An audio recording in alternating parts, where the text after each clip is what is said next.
are in charge of the jury. Your Honor, I'm getting to that. I understand that.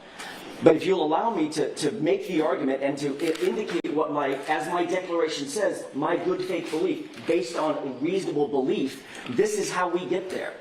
We were then asked, or the court asked the court officer to join us at sidebar. He then indicated that it was Lieutenant Fanning.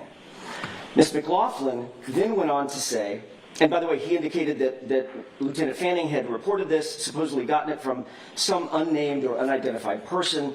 There was no evidence presented at the time, as the court knows. There was no declaration. There was no report. There was no supporting documentation whatsoever, no recording, even though this report to the court through the court officer from Lieutenant Fanning indicated that this juror may be, quote unquote, may be on a recording. And the court confronted that juror with that information. There was a brief colloquy with the juror where she said, not that I remember, no. That was the initial statement that she said in terms of any misconduct. No, I wasn't talking about the case. Over the defense's objection, this very potentially defense-friendly juror was then excused. During that discussion at sidebar, that's when Ms. McLaughlin explained for the very first time to the defense that who Lieutenant Fanning was in this circumstance. And she said that he was the, quote, commander of the extensive security operations that this case has required. Period. End quote.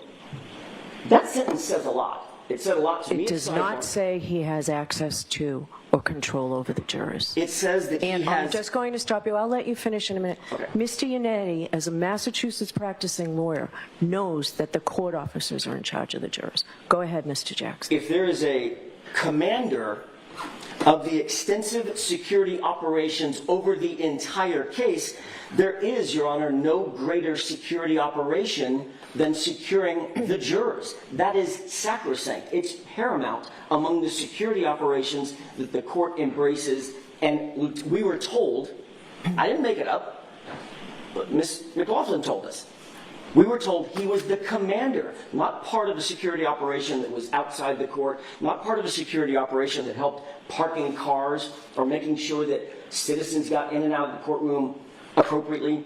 We were told he was the commander of the extensive security operations in this case. It is reasonable to conclude from that statement that Fanning was either directly in charge of the jurors, which the court is now telling me he wasn't. Again, you were told that at sidebar that day by Ms. McLaughlin. No, we were not. We were told... I have the transcript. Well, Your Honor, what we were told is what his title was. Commander of the extensive security operations of the court. So we reasonably concluded that he was either directly in charge of the jurors or in charge of the people who were in charge of security of the jurors. But we were never allowed the opportunity to find out exactly what his role was because the court didn't take evidence, refused our request at the time, in good faith. Both Mr. Yannetti and I asked the court to take evidence from Lieutenant Fanning. The court I think it was declined. Ms. Little.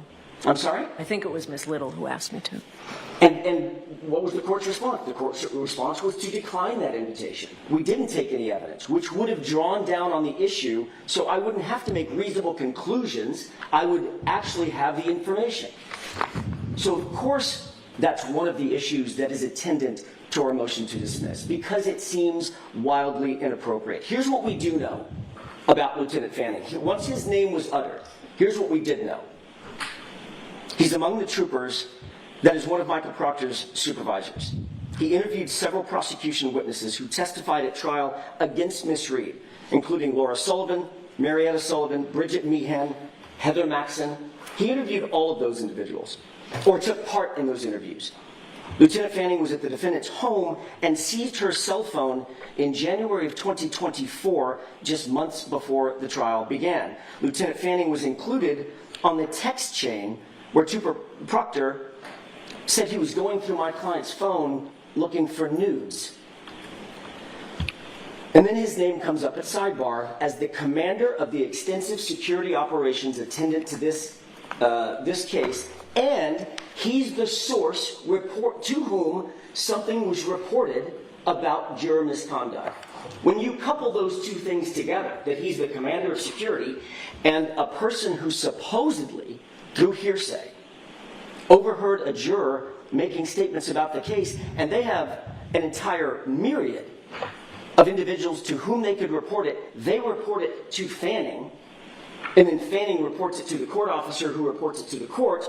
It is not unreasonable to conclude that he was at least within the orbit of the security operations governing the jurors, which is exactly why we put it in our papers. And without additional information clarifying that, we have no way of knowing that he wasn't involved or didn't have any direct access to the jurors. If he didn't, he didn't. And that's a fact that everybody can agree on.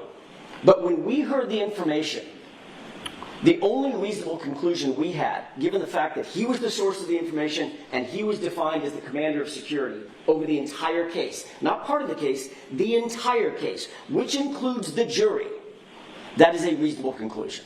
So you signed your affidavit 2 weeks ago when you already knew that he did not have any access to the jurors. No, I didn't. I absolutely did Signed not. and sworn under the pains and penalties of perjury this 21st day of February 2025. Correct.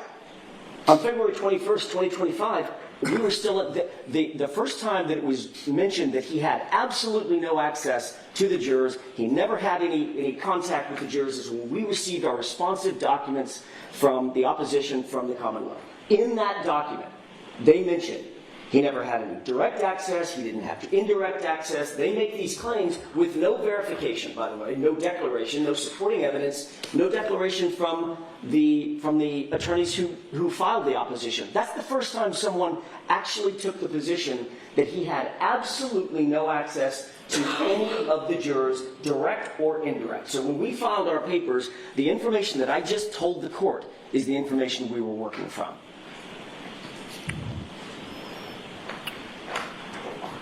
I will let you move on. I can tell you I'm really not satisfied with your answer, Mr. Jackson.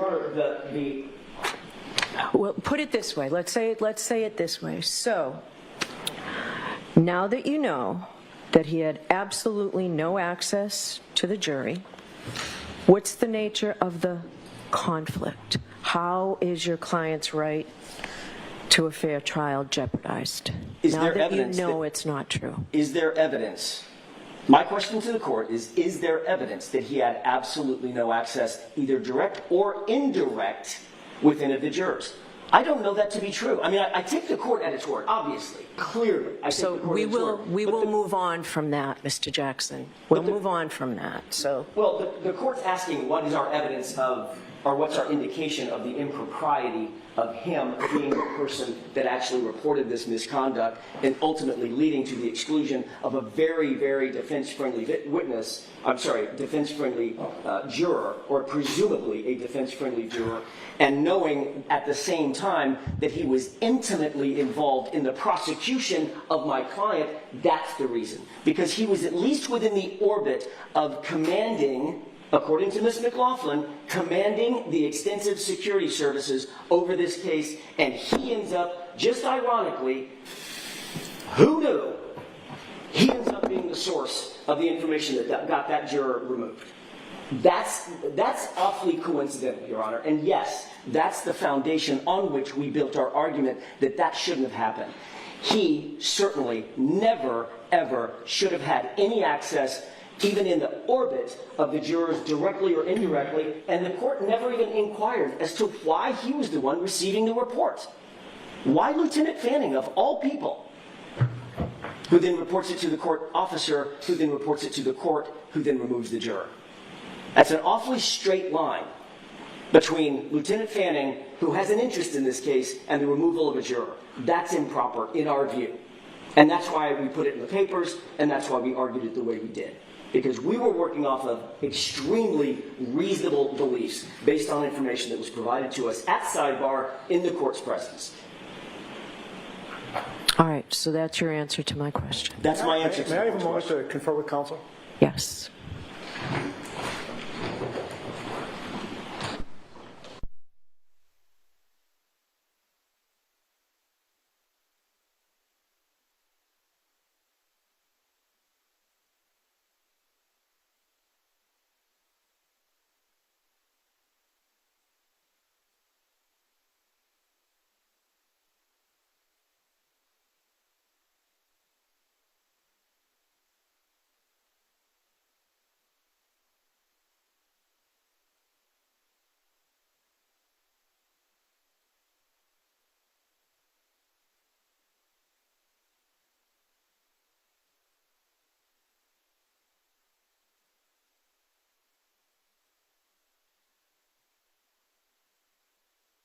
Thank you for that. The court invoked Mr. Unetti and said, as local counsel, he knows this not to be true. Mr. Unetti just indicated to me that that's not quite the fact. And so Mr. Unetti, I think, should be able to at least address the court. As the court said yesterday, when we file something, we file it on behalf of everyone, including Mr. Unetti. So if the court would allow Mr. Unetti to explain what his experience is, that may elucidate on this issue. If we have time later, go on with your argument.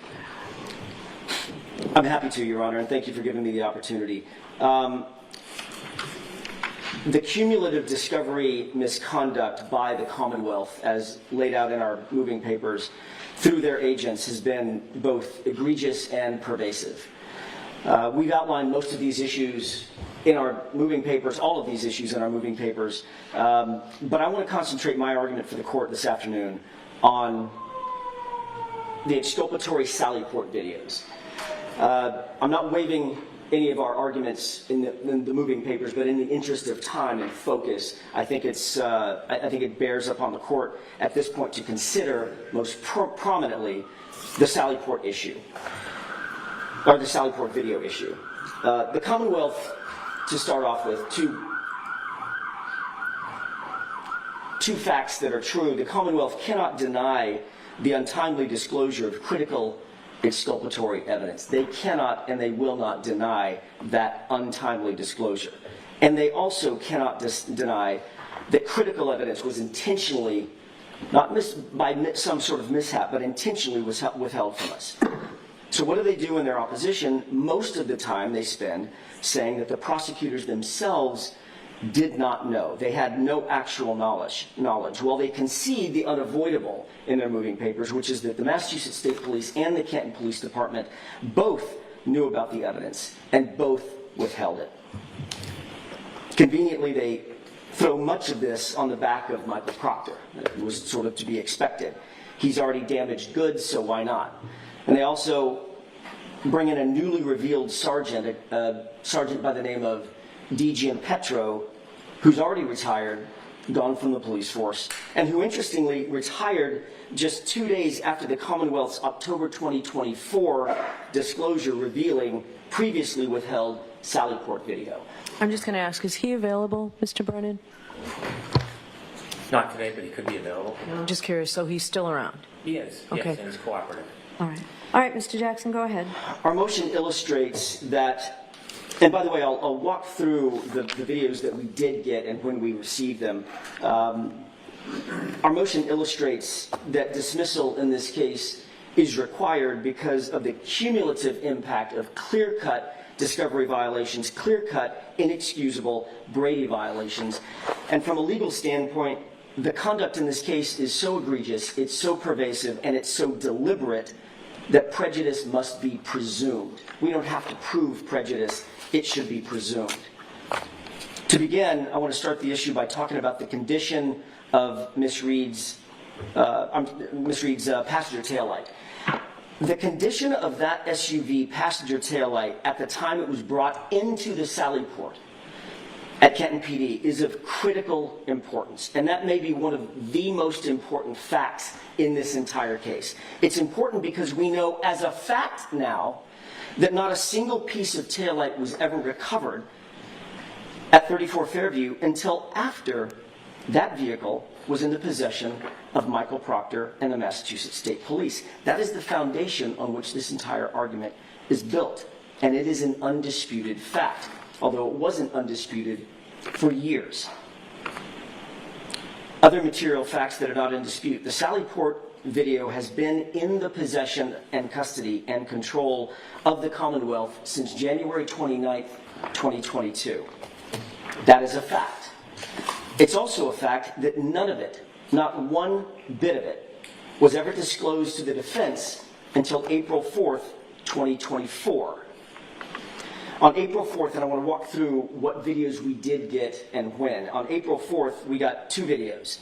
One was the Sallyport interior front wall. That was the video that was missing 42 minutes, which was the 42 minutes where it would have shown the car being pulled into the Sallyport.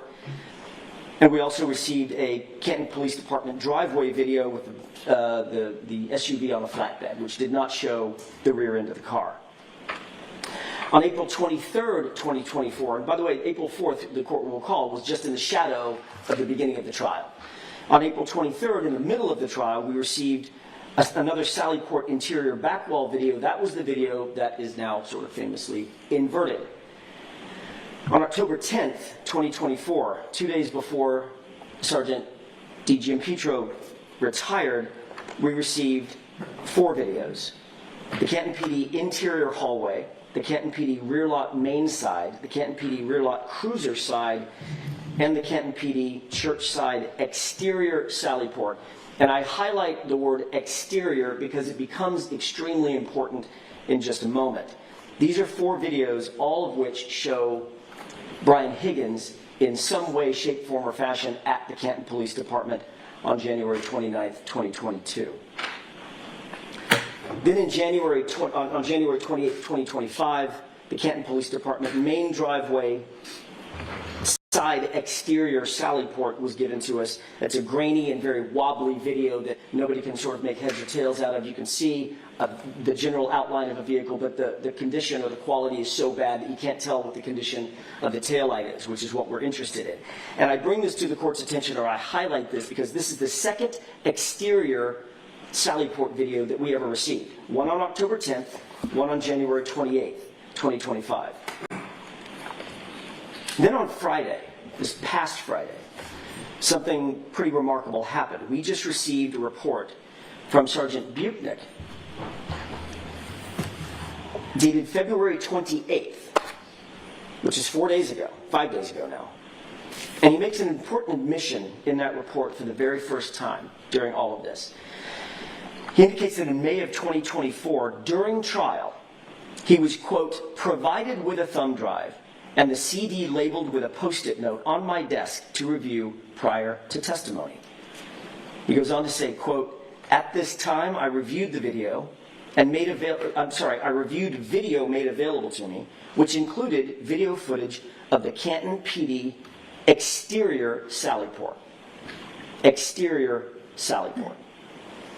That means that the Massachusetts State Police not only had in their possession exterior Sallyport video, but they knew about it and were reviewing it during trial. But we didn't get any of it until, as I just said, October 10th, we got one. January 28th of this year, we got the other. So that was withheld from us for the entirety of the first trial and all the way until at least October 10th, possibly as late as January 2025, and they've now admitted that. But who else knew about this withheld video in May of 2024 during trial? On cross-examination... So can I just ask, was this of better quality than anything you had, or was it the same wobbly? Same. Okay. Same. Wobbly, grainy, can't make heads or tails out of hardly any of it. No. The question is, who else knew about this? Did anybody else know about this being withheld from us in May of 2024 during trial? On cross-examination on June 6th, Trooper Buchnick admitted to reviewing video evidence with Mr. Lally in May of 2024 in prep for his testimony. Was that the video that they were reviewing together? Was it the exterior Sallyport video? We now know that Buchnick watched some sort of exterior Sallyport video. He admits it in this report that we just got 5 days ago. And we also know that he and Mr. Lally were reviewing video together before his testimony in May of 2024 because he admitted to that on cross-examination during trial. But I didn't have information about what he was reviewing because we didn't have the videos. So either they reviewed together the inverted video that was then played and knowingly presented false evidence to a jury and to this court, or they reviewed exterior Sallyport video and intentionally withheld it from us. This is binary. It could only happen one of two ways. Either it was the inverted video that they prepped on and then presented inverted video to the jury, which is a problem, or they reviewed external or exterior video and did not provide it to us intentionally. Either way, the withholding that evidence admitted to now by Trooper Buchnick was obviously egregious. It was obviously in error. It was obviously calculated. Another important material fact not in dispute, on April 10th, 2024, the DA certified disclosure of, quote, all evidence. After Sorry, a- can I just get back to that, what you were just discussing about May 2023? Yes. How is that exculpatory? Because the videos themselves, as the court will see through the presentation of my oral argument, that the fact that those videos all just happened to either be grainy, wobbly, missing 42 minutes, or from the wrong angle and flipped backward, all tend to show that the Commonwealth doesn't want the condition of the taillight to be seen by anybody when it's pulled into the sally port. That is a reasonable inference. In other words, it's the cumulative effect of the bad videos that helps us. That's why it's exculpatory. All right. And also, could you explain to me the prejudice? I will get to the prejudice as I move through now my or no? If you can, if you're going to do it later, that's fine. I will do it later. I think the prejudice is cumulative. Obviously, we didn't have the information that we needed to be able to cross-examine the witnesses that we needed to be able to cross-examine at the time that it was provided. Okay. It just, very obviously, there were certain videos that were clear from some cameras on other days and other times, but these cameras that were late discovery that was provided to us just so happened to all go out.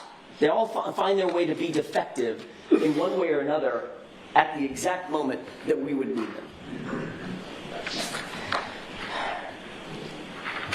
On April 10th, 2024, the DA filed its certification of giving us all evidence that they had in their possession, and that they had done a reasonable inquiry. Both of these, that certification was just flat not true. How could that be true, and we're still getting video evidence that is in their possession, custody, and control in October, in January? How could that possibly be true? It isn't true.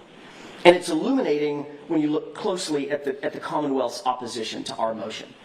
First and notably, the Commonwealth makes these broad statements couched as fact. They're bold pronouncements, and there's myriad excuses in their opposition paperwork. And it's backed up by next to nothing. Not a single exhibit at the time they filed their opposition. There's some exhibits that have been lately provided, including some exhibits just a few minutes ago that they're now adding to their exhibit list and to their opposition. But in point of fact, at the time they filed their opposition, there was no factual support for any of its positions. So are you pointing me to something specific, or are you just saying in general and you'll wrap it up? In general, the only thing that they had attendant to their opposition was this joint affidavit that doesn't address any of the defense allegations at all. Contrast that with the defense motion, which was supported by nearly 20 fact exhibits. There may be a reason why they didn't support their positions with exhibits at the time. It's because the facts don't support the Commonwealth's position. These are indefensible and indisputable facts that I'm explaining to the court about the turning over of these Sally Port videos. Specifically turning to the Canton PD surveillance video. The opposition says, or reads, the Commonwealth provided the defense with a... I just always like to read along. Where does it say it? What page I don't have the page number. Okay. It's the point at which the Commonwealth indicates that they provided 90 photographs. Okay. Crime scene photographs in support of the vehicle in the Sally Port. That is a distraction. What they don't mention in their moving papers is that the date of those photos were all February 1st, 2022. There are no photographs from January 29th, 2022, when the vehicle was brought into the Sally Port. The only thing we would have would be the videos, the surveillance videos, all of which are somehow, some way defective and which were held in their possession in some instances for nearly 3 years before it was turned over to us. So it's the condition of the car at the time that it was brought into the Sally Port on January 29th at around 5:30 p.m. that matters. That's the only time that it matters. The other evidence referenced by the Commonwealth about a 5 a.m. ring video and Canton police cruiser at 8 a.m. and the independent observations of Dighton police officer Sergeant Barrows, they all corroborate the defendant's contention that the taillight was cracked and not shattered at the time it was brought in to the Sally Port. And we're still talking about the condition of the taillight, obviously, when it was brought into the Sally Port. The Commonwealth next mentions that Lieutenant O'Hara from the CERT team arrives at 32 Fairview Road at 4:56 p.m. They then go on to mention that he was preceded by another trooper at 4:54 p.m. and that the car got to the Sally Port at 5:30, suggesting, obviously, that the search began and taillight pieces were found before the car ever arrived. That would be interesting if it were true, but it's not true. It's a distortion of the truth. It doesn't matter when the CERT team actually arrived and drove up there and sat in their warm cars and waited for other team members. The last team member to arrive didn't arrive until 5:41, 11 minutes, long after the car had already been secured in the Sally Port, long after Trooper Michael Proctor had access to that passenger taillight. The first taillight piece was not seen or found or recovered until 5:45 p.m. after the vehicle's arrival at Canton PD. That was seen. We can see who's got access to the vehicle and who makes access to the vehicle in that inverted video. Once we turn it back around, it's very obvious. That's Michael Proctor milling about at the passenger taillight. These are important details to get right. The timing matters. The opposition claims that the defense theory is quote-unquote evolving. They write that the defense, quote, struggles to establish how the condition of the defendant's broken taillight in Canton, in the Canton PD Sally Port, is in fact exculpatory. How is that exculpatory? The condition of the taillight, that it was cracked and not shattered as it moved into the Sally Port. How do we struggle to describe that as exculpatory? Of course it's exculpatory. Of course having those videos withheld from us is prejudicial. There is no struggle. It's on the video, it's on the ring video that establishes that the right rear Lexus hit the back of the Chevy Traverse, cracking its taillight. The Commonwealth, pretty desperate to ignore that inconvenient fact or that inconvenient piece of video evidence, literally previously said in open court that the Lexus only got close to the Traverse, only to be completely impeached when everybody in the courtroom at trial saw that 5,000-pound Traverse jostle, its rear wheel jostle, under the impact of the SUV right at the right rear or the passenger side taillight. Now the Commonwealth, with no factual support, no factual underpinnings whatsoever, says, okay, hang on a second. It did hit it, but it didn't crack the taillight. So whose theory is evolving? Ours or the Commonwealth's? The defense has never wavered. We knew that Michael Proctor, from the very beginning of this case, had been lying about the time he first took possession of that SUV. He claimed that it was at 5:30. The court will recall this. We had litigation concerning this. He wrote it in at least 9 reports that we were able to count. 9 reports or affidavits. Those affidavits sworn under oath, and the Commonwealth repeated that time for nearly 2 years, even going so far as to argue to this court that the defense got it wrong, that we were wrong because we failed to calculate for daylight savings time. So the Commonwealth battled us, and this is something I think the court has to really weigh and balance, the following conduct. The Commonwealth battled us for nearly 2 years on the singular issue of the time that the SUV got to the Sally Port. They finally took their medicine at some point and had to admit to the false time and chalked it up to a Scrivener's error in 9 separate documents, memorialized 9 separate times, some of them under oath. And all the while they were battling us on the time that it got there, no, the defense is all wet, they're wrong, they just didn't account for daylight savings time. Oh, no, this was just a little mistake, it's not a big deal, it was a Scrivener's error. And the entire time they're making both of these claims, they had video in their possession that established unequivocally that car was in Michael Proctor's possession at 5:30 and pulled into the Sally Port at 5:30. They knew the time. They knew that he had retrieved it at 4:12 in the afternoon and not gotten it to the Sally Port until 5:30. So the Commonwealth was well aware in 2022, the Commonwealth and their agents were well aware in 2022 that the SUV got to the Sally Port, and that was the centerpiece of the defense case. They knew that the videos would directly impeach the lead investigator on this case, and they say that we struggle to explain the exculpatory nature of this evidence. It's not our struggle to explain it, it's their struggle to acknowledge it. Of course that's exculpatory. It directly and unequivocally impeaches their lead investigator on one of the most important issues in the entire case.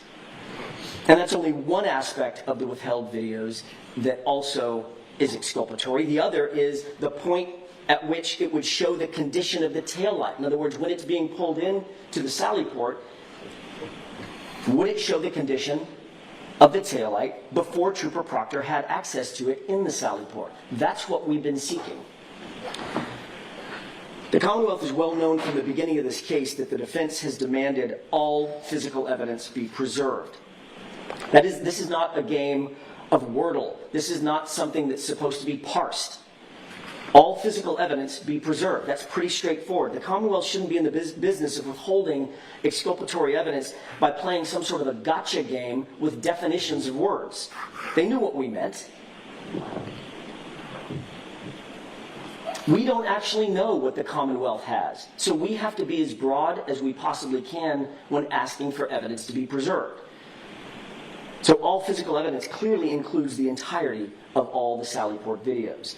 The Commonwealth parses words by saying, well, we never asked for the Commonwealth to preserve the CPD footage from the Sally Port because the Canton PD is not the crime scene. You asked for crime scene footage, and Canton PD is not the crime scene.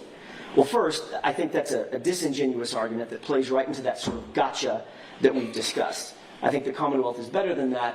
That's not what we should be doing in a trial for murder.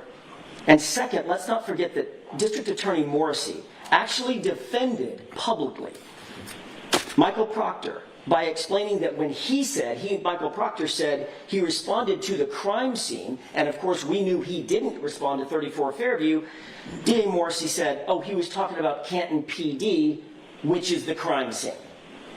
So they can't have it both ways.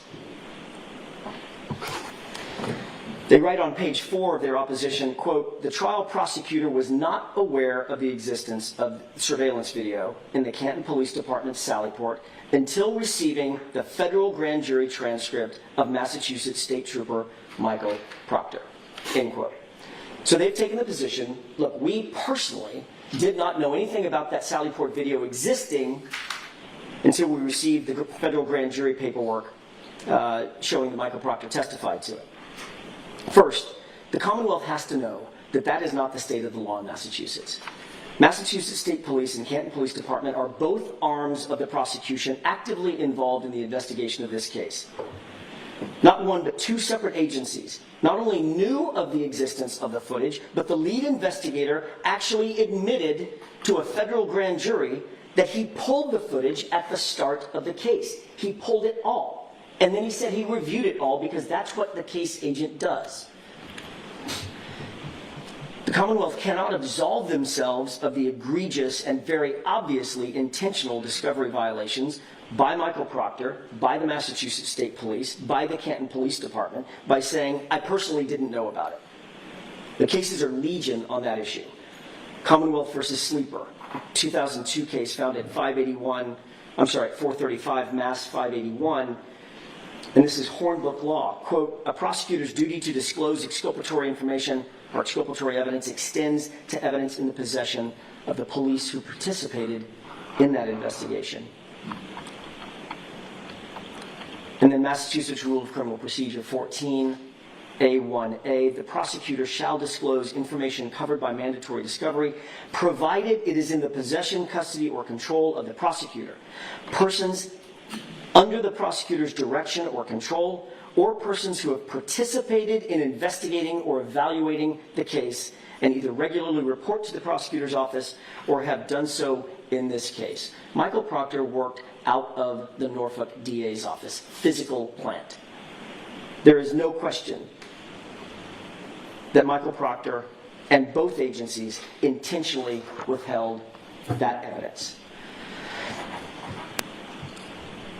Let's talk about Michael Proctor's testimony before that grand jury. He was asked the following question. Are you aware whether there are any cameras in the garage or sally port where Karen Reed's SUV was parked? Answer, yes. Question, have you reviewed the footage of that garage? Answer, I saw one very grainy video and then another of Sergeant Buchanan and I arriving in the main entrance around 5:30 following the vehicle. Question, when did you watch the video from the sally port? Answer, I haven't reviewed it, sir, in quite some time. So do you have those page numbers for me? I can get them for you, Your Honor. Okay. I didn't cite them in my notes. Yeah, if Ms. Little can get them for you before you finish, that would be helpful for my review. I haven't reviewed it, sir, in quite some time, so I can't recall what's on there. Question, why did you review video of the sally port?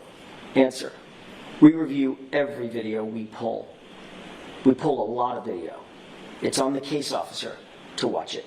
By his own admission, Your Honor, Michael Proctor recognized himself in a video along with Sergeant Buchanan. That was likely the video that ended up being inverted by where Michael Proctor was by the passenger side taillight.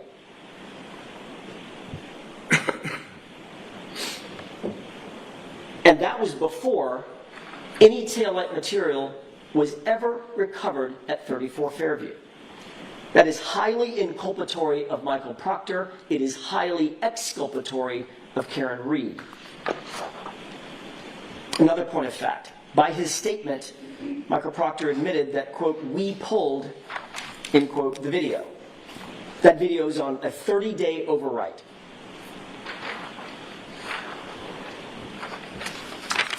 The Michael Proctor testimony in front of the federal grand jury is at page 79, lines 1 through 13. Thank you. Thank you, Ms. Little. Exhibit C, is it Charlie? Okay.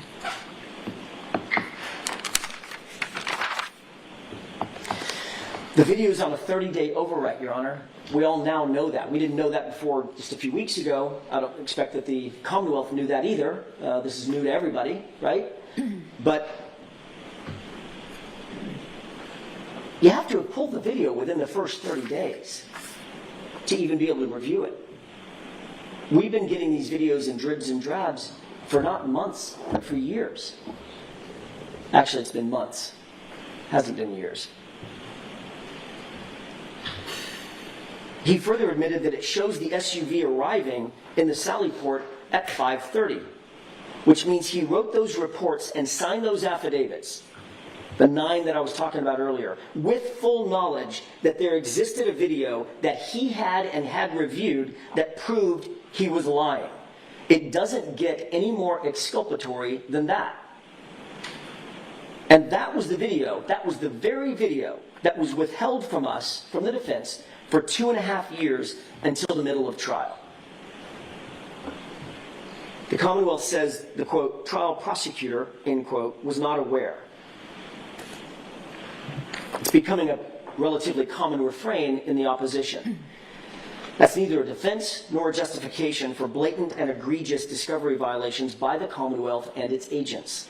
The fact that the trial prosecutor, whoever that is, it's an interesting use of the name of a pronoun. I don't know who the trial prosecutor is, but apparently the trial prosecutor, according to the Commonwealth, didn't know anything about this. But that's not a defense. Who is the trial prosecutor? Is it Adam Lally? Is it Laura McLaughlin? Is it both of them? And why are they only referring to one trial prosecutor when there were clearly 2 in the courtroom? They make the statement with no factual support for that anywhere. Again, the only affidavit that was supplied was a type of affidavit I've never seen before, where it's signed under oath by 3 different people. So which sentence goes with which person under oath? The single declaration is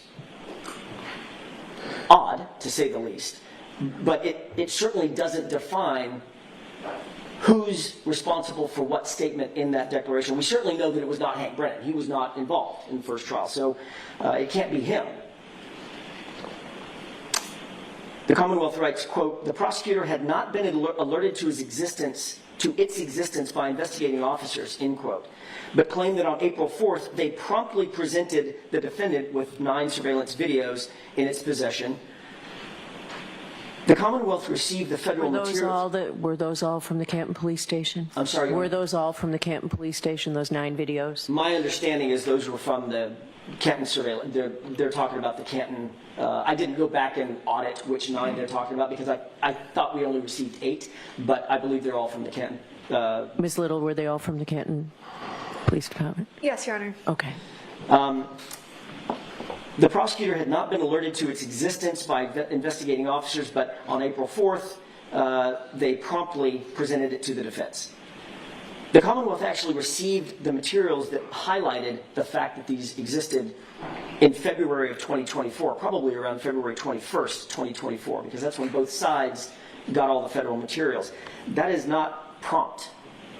We presume that Mr. Lally has daily communications or had daily communications with Michael Proctor as the investigator, the lead investigator on the biggest case that the Commonwealth, this office of the Commonwealth has seen in a long time, and it took 2 months to produce an incomplete production of these videos. We didn't even get all of them at the time.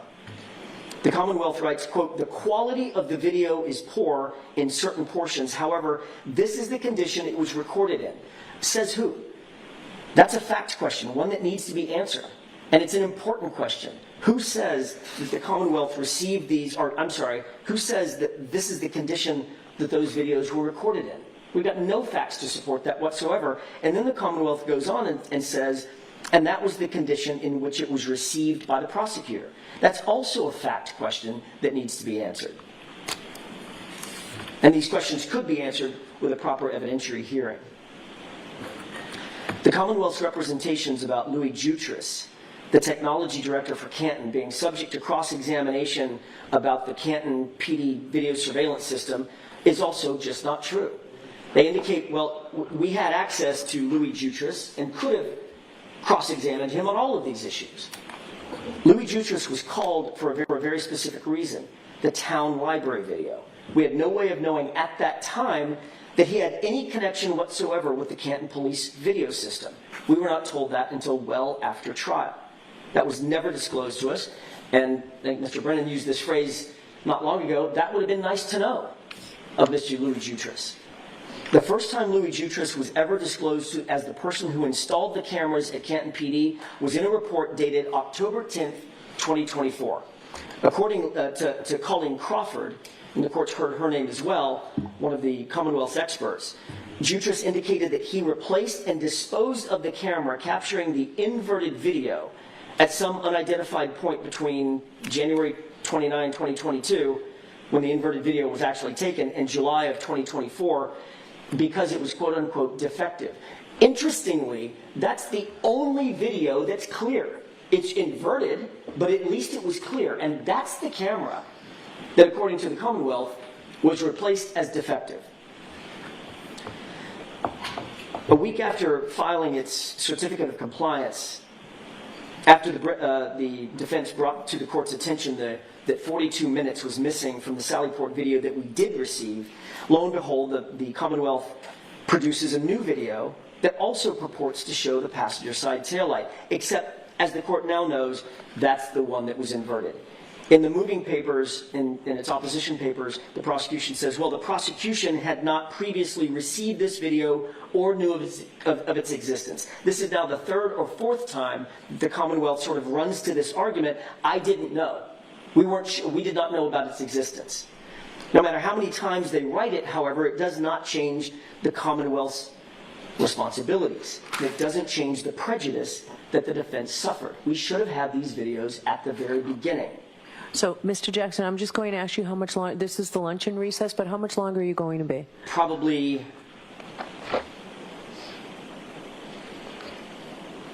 45 minutes, I would say. All right, so we'll break. What? All rise, please.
Court's back in session. You may be seated.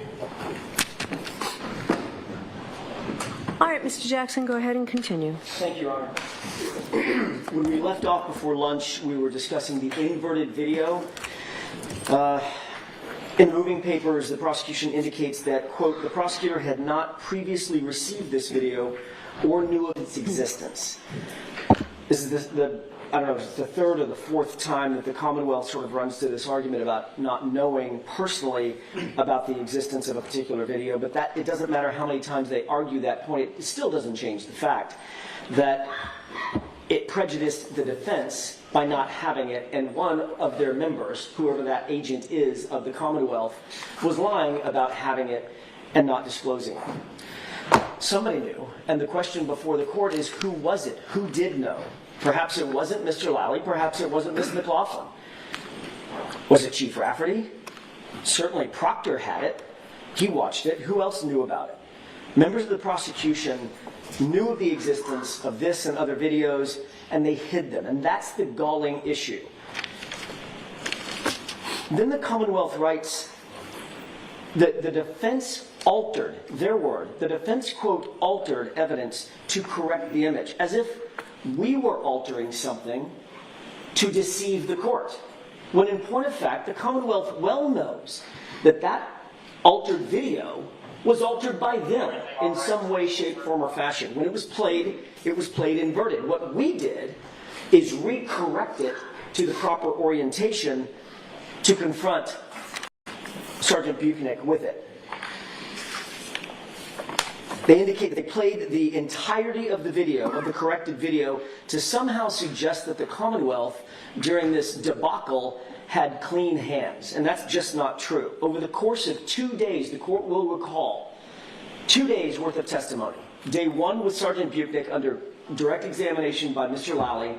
Going into the next day, still under direct examination by Mr. Lally, they played that video completely inverted. They talked about it, they discussed it, they described it. Not once did Sergeant Buchanan or Mr. Lally inform the jurors or the court that the video was actually altered, that the video was actually backward. Not one hint to the court or the jury members. When the defense stood up and began questioning Sergeant Buchanan about that video, that was the first time that he admitted that it was inverted. He used the phrase mirror image, and that he knew that it was inverted. Amazingly, that was the same time that Sergeant Buchanan started having trouble with his memory about who was actually depicted in that video. The court will recall before I stood up on cross-examination, under direct examination by Mr. Lally, Sergeant Buchanan was very quick to point out that the individuals on that inverted video were himself and Michael Proctor. And they made the point that Michael Proctor never approached or had any access to or didn't manipulate in some way, shape, form, or fashion. This was the intimation by the Commonwealth, that passenger taillight. The Commonwealth has now conceded that that person was, in fact, Michael Proctor. It's notable that the Commonwealth went to great lengths to state that, quote, Trooper Proctor, and this is in their opposition, Trooper Proctor is standing feet away from the defendant's vehicle and never touched the right rear taillight, end quote. That's a statement made in their moving papers, specifically on a fact that is of great material importance to this case. The three of them signed, the three prosecutors signed an oath and a declaration, and the court just called the defense out on signing a declaration or an oath. And the court's intimation, at least, in its initial comments to me was, you may have said something that you don't have a factual foundation for. I think I have done my best to disabuse the court of that we were drawing from reasonable inferences. I wonder if the Commonwealth is going to get the same treatment for saying that Trooper Proctor was standing feet away from the defendant's vehicle and never touched the right rear taillight. That's a very bold statement for the Commonwealth to make, and it's also completely untrue. It's not supported by a single fact, It's not supported by a fact or evidence before the court. The problem with this unsupported motion, because it's unsupported and the declaration is signed by 3 different individuals, you can just sort of say whatever you want in the motion. And I guess get away with it. The video speaks for itself, Your Honor. It shows Michael Proctor walk behind the car directly to the position of the passenger taillight.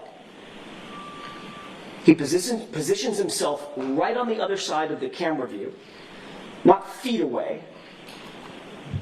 And it certainly does not show, and there's no evidence before the court, that he, quote, never touched it. As a matter of fact, we would submit... Does it show that he does touch it? Well, of course it doesn't show he touches it, Your Honor. He's on the other side of the car. That's not the point.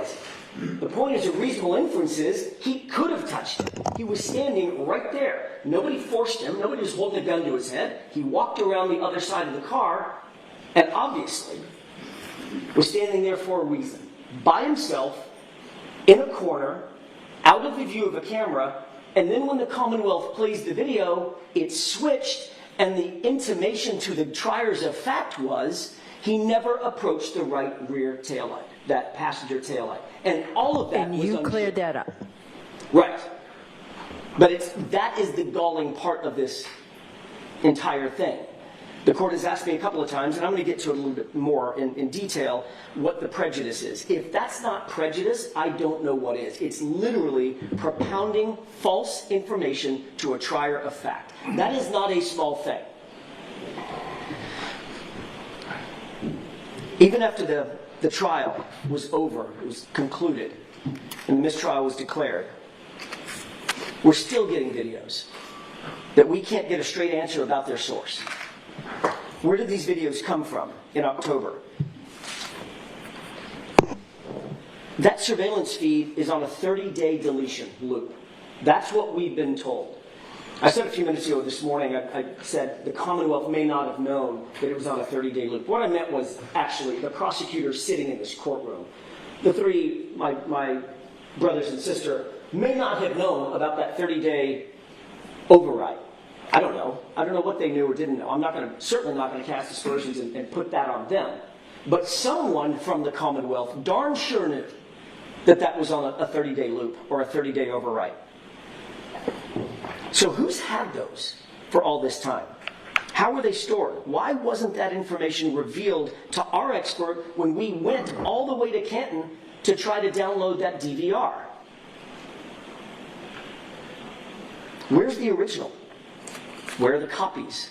These are questions for which we need some facts.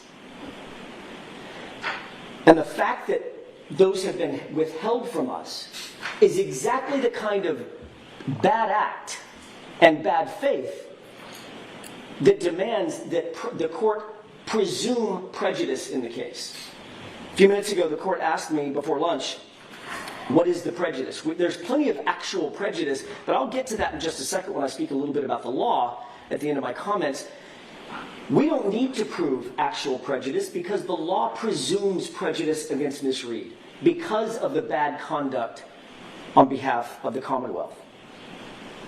And yet again, when it comes to this same issue, the Commonwealth recites this now worn out sentence, the prosecutor was unaware of the existence of these videos, end quote. How many times are they going to try to excuse away a blatant discovery and or Brady violation with the sentence that the prosecutor was unaware? It just doesn't matter. And that brings us to the October 10 videos that we got in 2024. The Commonwealth claims that they received these videos on or about August 21st, 2024. They sort of vaguely claim that these videos were provided along with a letter, quote unquote, letter from Canton Police Chief, end quote. There's no report, there's no email, there's no communications, there's no text message, nothing other than this, quote, letter. And it actually wasn't a letter, it was more of an informal note written on a personal pad, a Canton PD pad by the chief. There's no chain of custody log authenticating the videos, no authentication documents whatsoever, no foundational documents, no indication of where the videos came from or how she came to possess them at the time. But she did write on that little pad, quote, that is how it records, LOL, no tampering, end quote. LOL, laugh out loud. So the chief of police is laughing in the face of serious Brady violations, in the face of serious evidentiary violations and And what was the discovery date? violations. 10/10/24 you received that? Was that the date? 10/10/24. That's correct. By the way, the Commonwealth claimed in its opposition papers that, quote, the prosecutor requested that both Massachusetts State Police and Canton Police Department produce all relevant and material surveillance video, end quote. And that was sometime unidentified between April 17th, 2024 and April 24th, 2024. I laud them for that. Good. I'm glad they demanded finally, in the middle of trial, quote, all relevant and material surveillance video. So why didn't we get this from Canton PD until October 2024, well after trial? What was the delay? And why did we get another video in January of 2025? What was the delay? How could this be seen as anything other than intentional? We know now that Sergeant Buchanan, we know that Proctor, we know that Chief Rafferty, and now through another report, we know that this officer, DGM Petro, all had access to and knew about the videos. And then we have, on top of that, in the middle of trial, I think it was Mr. Lally, it may have been Mr. McLaughlin, someone said, it's unclear from the opposition, that all relevant and material surveillance video be turned over immediately, and it still wasn't done. That is an intentional withholding of evidence. And then we get these new reports. What's probably most troubling is what's in the reports that we got on Friday, this past Friday. Additional reports from the Commonwealth in a report from Sergeant DGM Petro. He reveals the following. He writes this report on the 27th, which was last Thursday, and then we got the report on the 28th. He says that in February of 2022, and I'm paraphrasing, in February of 2022, Proctor requested Sallyport video of SUV inside Sallyport. Apparently that was provided. I mean, we have to presume from his report when he says Proctor requested in February of 2022 Sallyport video of the SUV exterior footage that he downloaded it from somewhere and gave it to him. Assuming it was February of 2022, that would have been before the overwrite, I presume. Because I think the math in my head is it's 28 days in February. If it's in February at all, it's within the 30 days from January 29th. So it has to have been.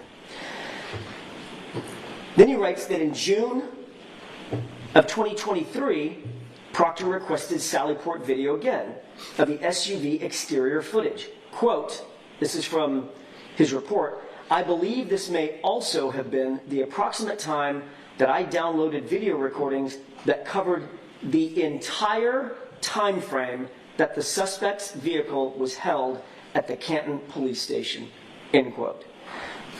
He goes on to say, quote, due to the large size of the files at that time, I had to break it down into 6-hour blocks for ease of exporting.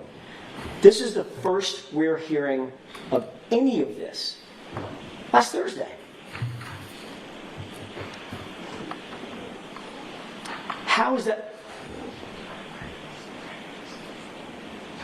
Sure. Ms. Lewis just handed me a clean copy of the DGM Petro report. I would like to have this marked and appended to our motion to dismiss if it's okay. Sure. Did I get that attached to your motion to change the scheduling? Yes. You probably did. So I've seen it. Okay. May I approach? Hold on. What, Ms. Little? We'd still like to make it part of the record if that's Sure. all right, Your Honor. Sure. I just wanted to know whether I needed a copy because I have a copy. I've seen it. May I approach? Yes. Thank you. No, thank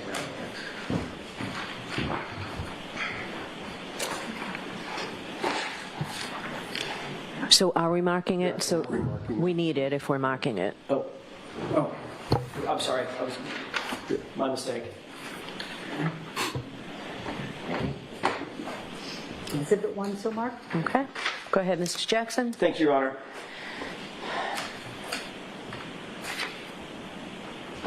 The question is, how in June of 2023, now I'm going to go a little bit slow here just because it's linear. The argument is linear. In June of 2023, according to DiGianpietro, he downloaded every single bit of video of that car while in the Sallyport or while at Canton PD in Sallyport. How is that possible? How could that be? As of February 28th or maybe March 1st, those videos are gone. So how could he have access to the whole thing? It's because someone at the Commonwealth downloaded the whole thing. They saved it. Or the only other explanation is that DVR was not at the time on a 30-day override. It's the only two explanations. Again, this is binary. So in April of 2024, as the court knows, we got additional video, and that's the inverted video. In the spring of 2024, while trial was being held, DiGianpietro, quote, it says, quote, I downloaded some video recordings that you and I believed may be needed to refute claims being made by the defense. The you and I is him to Chief Rafferty. That's who this report is to. And it includes footage of Higgins. So now we find out, for the first time, that Chief Rafferty and this sergeant had been talking and strategizing about how to defeat some defense arguments, presumably, by use of videos that had never been turned over. And the Commonwealth uses a phrase in its moving papers, I believe in this motion, about ambush. That is the definition of an ambush. So DiGianpietro admits that he, Rafferty, and the Canton Police Department had Sallyport video that was material to the case. Remember, his quote was that you and I believed may be needed to refute claims made by the defense. They were strategizing about how to defeat certain of our arguments, and they didn't turn it over. Specifically, he downloaded video and presumably gave it to Chief Rafferty. But then the interesting thing is, Chief Rafferty held on to it. She never turned it over. Probably because they didn't help the prosecution. They showed Higgins engaged in conduct that is, at the very least, highly suspicious and clearly exculpatory because it impeaches his other testimony. It shows him on the phone when he testified that he didn't make calls in the middle of the night. There's no question that with this example, that is an intentional withholding of evidence. That is the legal definition of bad faith, and it's unconscionable to do that. Now put in context what we eventually did receive during the trial and then after. We received the inverted video that was falsely presented as the right passenger side of the vehicle, or the passenger rear side of the vehicle. Number two, we received several videos of Brian Higgins at Canton Police Department, clearly using his phone at approximately 1:35 or so a.m. And we received exterior footage that would ordinarily show the condition of the passenger taillight, which all happens to be corrupted, like every other video of the rear passenger side of that SUV. This is stunning. It's not like the Canton Police Department and the Massachusetts State Police were sort of blissfully incompetent or blissfully ignorant and unaware of the existence of these exculpatory videos. It's quite the opposite. Multiple officers, Proctor, Rafferty, Buchnick, O'Rourke, DiGianpietro, these individuals, we believe, O'Rourke may not have known, but we know that the others did, and have now basically admitted it or been caught trying to hide it. They were all variously actively engaged with these videos. They were searched for, they were discussed, they downloaded them, they saved them, they copied them, they labeled them, they transported them, they reviewed them, and they strategized about them. These videos were top of mind for all of these folks. We know there were hours and hours and hours of footage that was so large it had to be broken down into 6-hour blocks All of that was pulled. And none of this footage was disclosed to the defense before April of 2024. And most of the files that have been turned over so far have been turned over after the trial was over. We had no idea this footage existed, and to this day, it continues to be, the bulk of it continues to be withheld from the defense. And then we move to Sergeant Buchnick's actual report. As I indicated, he wrote a report last Friday as well, dated the 28th. Quote, in furtherance of the John O'Keefe Canton homicide investigation, sometime in early spring of 2022, I was made aware that a request had been made by Trooper Proctor and then fulfilled by Canton PD for surveillance video as it related to the arrival and storage of the Lexus SUV belonging to Karen Reed. This was the spring of 2022. He knew.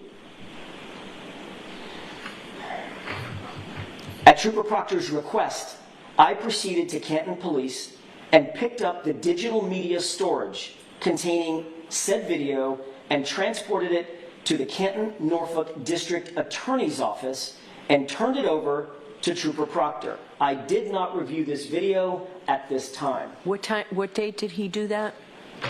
The same date? He says at this time, but it's the sometime early spring of 2022.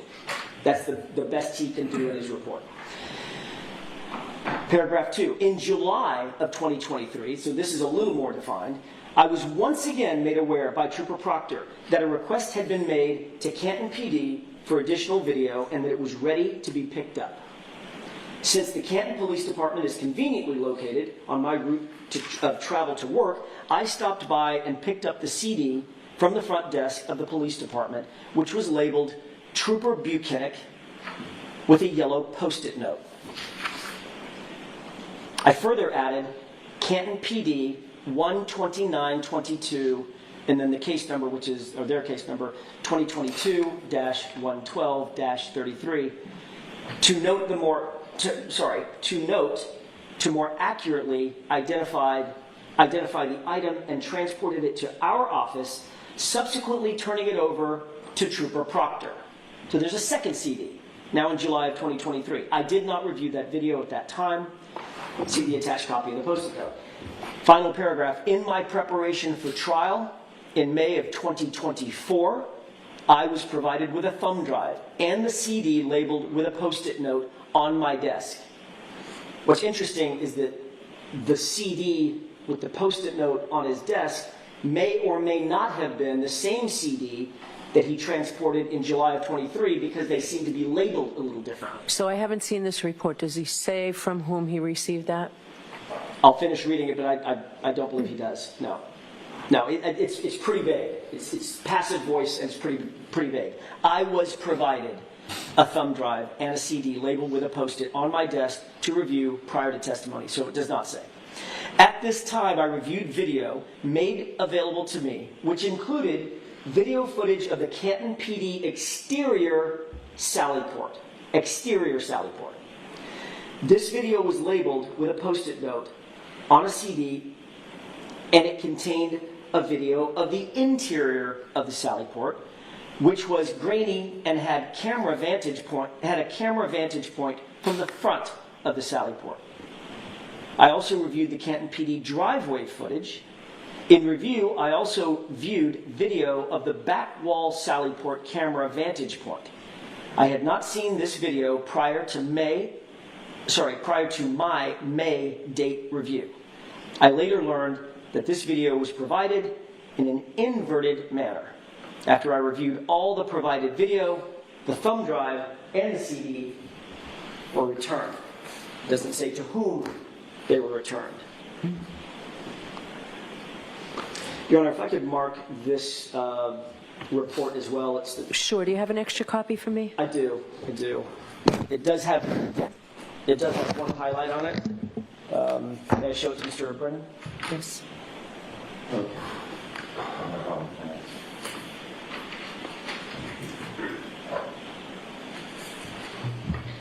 The big two still marked? So you do have an extra copy, Ms. Little? I do not have an extra copy, Your Honor. I thought Mr. Jackson just said he had an extra. Oh, I'm sorry. Yeah. Mr. Jackson, do you have an extra copy? I think I might. I've got it right here. You have an extra copy? Is that one clean? Not clean, but. Who knows? No, that was the only copy that I've got. May I approach your? Please. This one has highlights on it, I apologize. It's okay. Thank you. All right, go ahead. Thank you, Your Honor. The court asked probably the most important question about this report, which is, who was it that supplied the video or the thumb drives or the CDs to Sergeant Buchanan?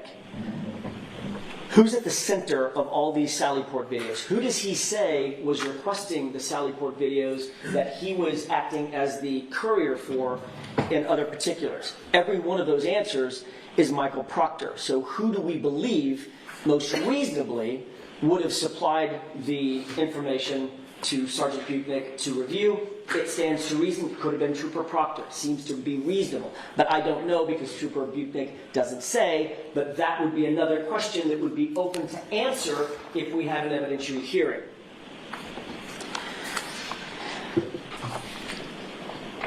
Michael Proctor was receiving the footage directly from DG and Petro, dating all the way back to February of 2022. He was the one receiving the footage directly from Buchanan, dating all the way back to the spring of 2022.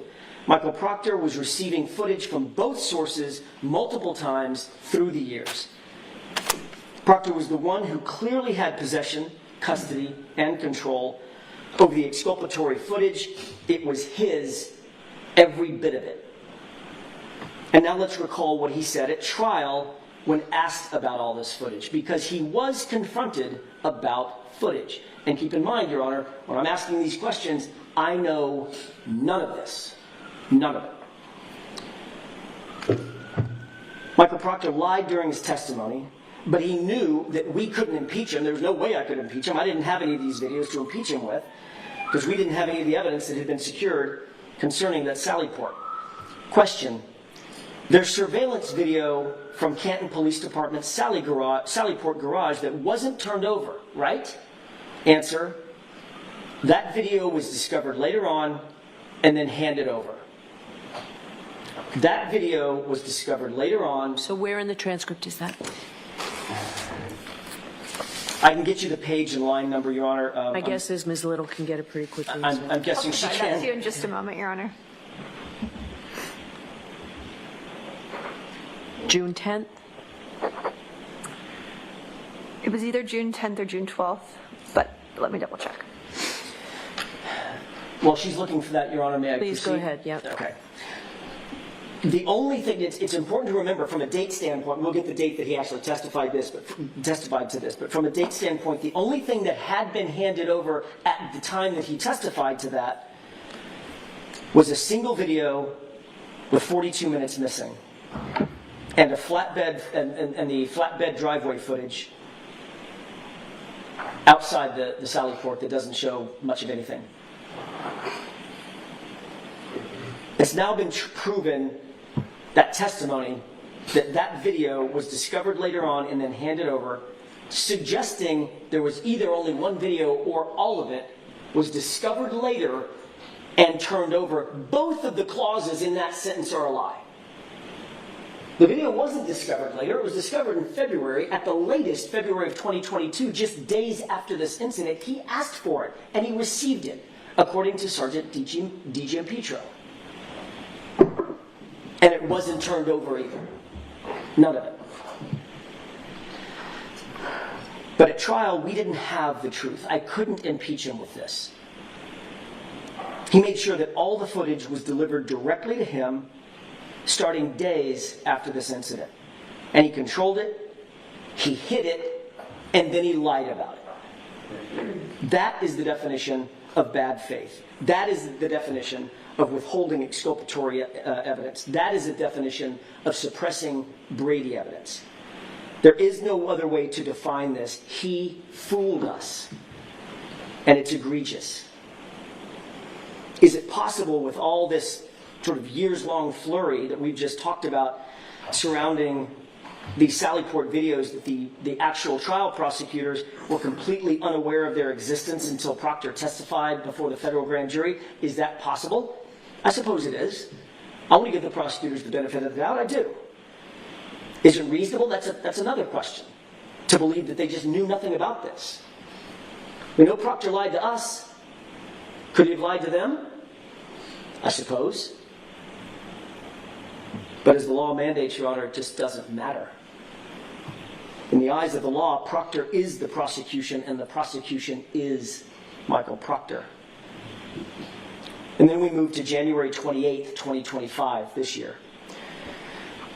We're still getting additional videos at that time. This new camera angle, which is blurry and grainy and wobbly, it does, however, show the passenger side rear taillight as it's towed into or driven into the Sallyport garage. The footage is so grainy and so blurry, however, it's so corrupted that once again, the true condition of that taillight is completely obscured.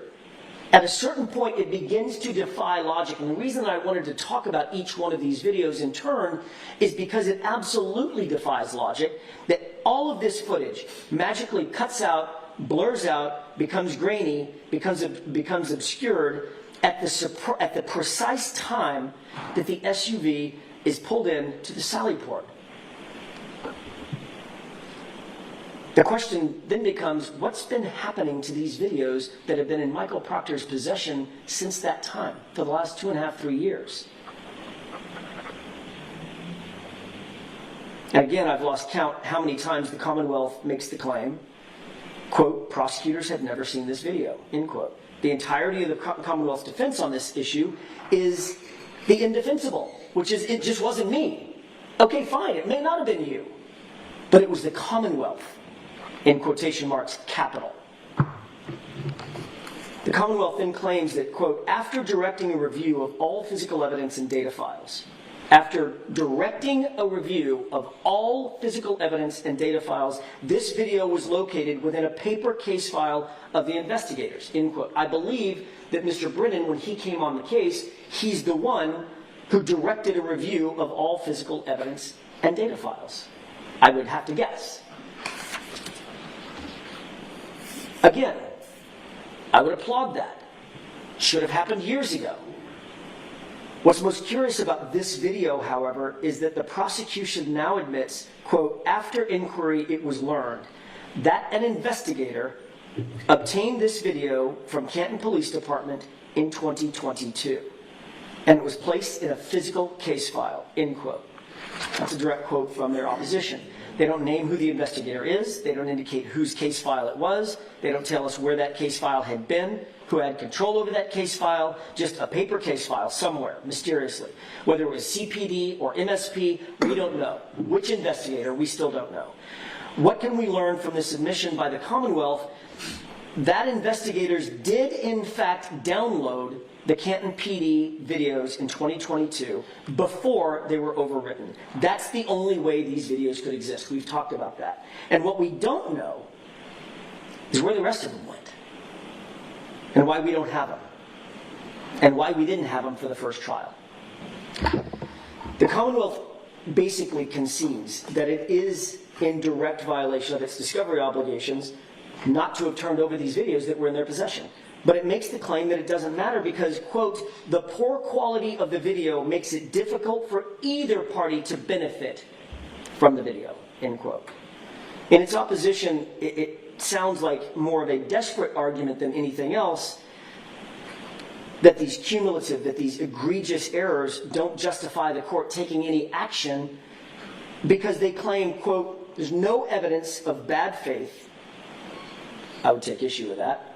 But the quote goes on, there's no evidence of bad faith on behalf of the Commonwealth, nor any of its agents, particularly where the Commonwealth is equally aggrieved by the poor video quality and inability to obtain a forensically extracted copy of the surveillance video. Equally aggrieved.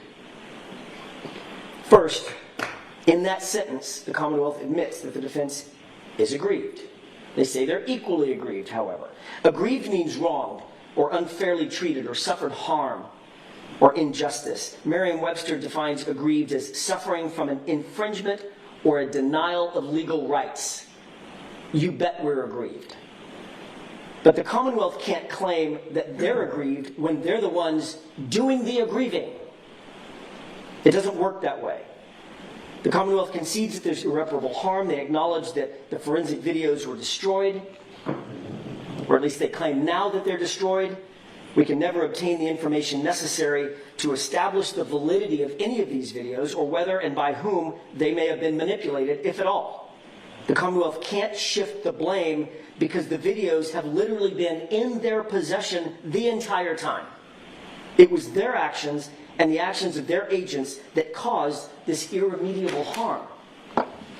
Your Honor, this is, as I said, this is the definition of bad faith, and this goes back to the court's original question this morning, which is, can you describe the prejudice that Ms. Reed has suffered? And I think we've done a pretty good job of describing that throughout this argument, but the definition of bad faith means we don't have to prove actual prejudice. Prejudice is presumed under the law. If we're to believe the declarations that were submitted by ADA Lally and ADA McLaughlin and ADA Brennan, then at the very least there is no other conclusion but that Michael Proctor and other investigators intentionally secured these videos. They withheld the evidence from us, and they withheld the evidence from the prosecution team. Let's take them at their word. Even after being explicitly instructed to turn over that evidence, that is bad faith. And how many times do they have to say, we didn't know about this, it just doesn't matter. Like I said, let's take them at their word. It doesn't absolve the Commonwealth of its obligations, and it doesn't reduce the prejudice that the defense has suffered. This was a pattern engaged in by the Massachusetts State Police, by the Canton Police Department, over and over and over again. And now we know, through this new revelation, that it was intentional. The prejudice the defense has suffered is legally presumed, and it's also factually proven. And thus the only remedy is dismissal. When is dismissal warranted? And this is, I'd like to talk for just a couple of seconds about the legal standards. Where there's misconduct that's so egregious, deliberate, and intentional, prejudice is to be presumed. That means that the defense is not required to show Ms. Reed suffered any actual prejudice, because dismissal is necessary to prevent the repetition of this type of misconduct. And that comes to us directly from Bridgman versus District Attorney for Suffolk District at 476 Mass 298. It's a 2017 case. Even if the court does not, and this is secondary to that, even if the court does not presume the prejudice and finds that these myriad violations were somehow inadvertent or a mistake, the result of some accident or negligence, this case still has to be dismissed under the second scenario and the second prong, because Ms. Reed has suffered actual prejudice by the Commonwealth's violations. We could not cross-examine these witnesses the way they should have been cross-examined at the first trial. The repeated and flagrant discovery violations were not an accident. I think we've established that at this point. They weren't a mistake. There were too many people looking at them, strategizing about them, to then say, I didn't realize their import. They were designed specifically, the fact that we weren't provided the evidence was designed specifically to obtain a strategic advantage over the defense and to get a conviction at all costs rather than to pursue the truth. There are obviously additional Brady violations and prejudices that Ms. Reed has suffered. I've detailed those in our moving papers. And I want to incorporate all of those arguments by reference here as well. But relating to the surveillance footage itself, there's no question that the Commonwealth intentionally withheld it, and they've been withholding it since January 29th, 2022. The Commonwealth can't really seriously claim, Your Honor, that 4 or 5 or however many different law enforcement officers were aware of and withheld the surveillance video or the surveillance footage, and who were supposedly specifically instructed by Adam Lally or his team back in April of 2024 to turn everything over, and it was just inadvertently withheld. This was intentional. And the Commonwealth then compounded those violations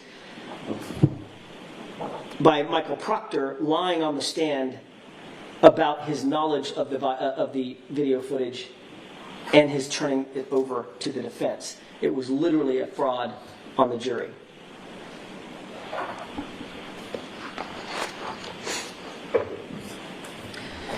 And now, well after trial, the Commonwealth has been forced to admit that even more exculpatory evidence or surveillance evidence from January 2022 is in their possession, and it was also entirely withheld from the defense throughout this litigation and throughout their first trial.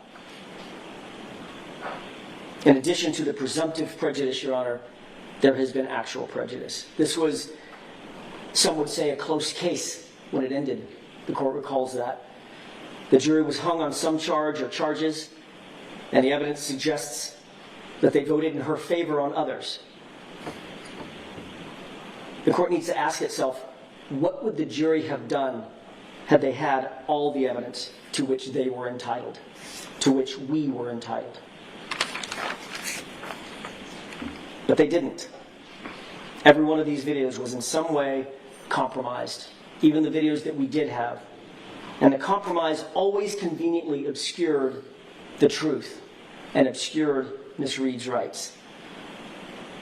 This is an exculpatory fact that we should have been able to explore during the past 3 years, and certainly we should have been able to explore it at trial, but we did not have the videos. The Commonwealth did, though. And it's the cumulative effect of all these gross and repeated violations that undermines the Commonwealth's argument that this is just about a broken camera. It couldn't be further from the truth. We're to believe that all these cameras just spontaneously became defective at the exact same time. Like I said before, it defies logic. For the Commonwealth to have all this footage for a solid 3 years and hold it back from us the entire time, it makes one question what was going on with that evidence. And I have to say, in terms of lesser remedies, Your Honor, what's interesting is that the exclusion, obviously the exclusionary rule exists. I understand that that does not help the defense. It doesn't help the defense. And I appreciate the court finishing my thought on that. It's the opposite. The only remedy that can prevent this kind of repetition, this kind of misconduct, is dismissal. That's the only remedy available. And that's what the law, and that's what justice demands. As a final thought, if the court, even in the face of all this overwhelming evidence of gross misconduct, declines to dismiss this case at this time, we would urge the court to grant us an evidentiary hearing so that we can make an actual factual record of the myriad of issues brought up here. This will give the court a much better understanding of the facts supporting dismissal, and it'll perfect the record on these critical constitutional issues. And with that, I'll submit. Okay, so thank you. I have a question for you. So go back to the podium, please, because you may need your notes. But Ms. Little, did you find the Proctor testimony? I did, Your Honor. It's June 12th, 2025, the reporter's transcript at 1-148. And that's from the copy of transcripts with sidebars, just for the court's reference, lines 8 through 12. Great. Thank you. I have a question, Mr. Jackson, just about, so you argued, obviously, the importance of the Lexus arriving at the Canton Police Department. You argued a distinction between a cracked taillight versus a shattered taillight. Correct. In your pleadings, and again, you just saw, I want specifics where I can find something. On page 28, you talked at the top line, cracked, not shattered, when it arrived at the conflicted CPD on January 29, 2022. If the taillight was largely intact and only cracked, rather than shattered and missing 47 pieces, as Dighton Police Officer Sergeant Barrows testified he observed earlier that day, after the Commonwealth claimed Ms. Reed had struck Mr. O'Keefe, the evidence would establish Ms. Reed's innocence and be case ending for the Commonwealth.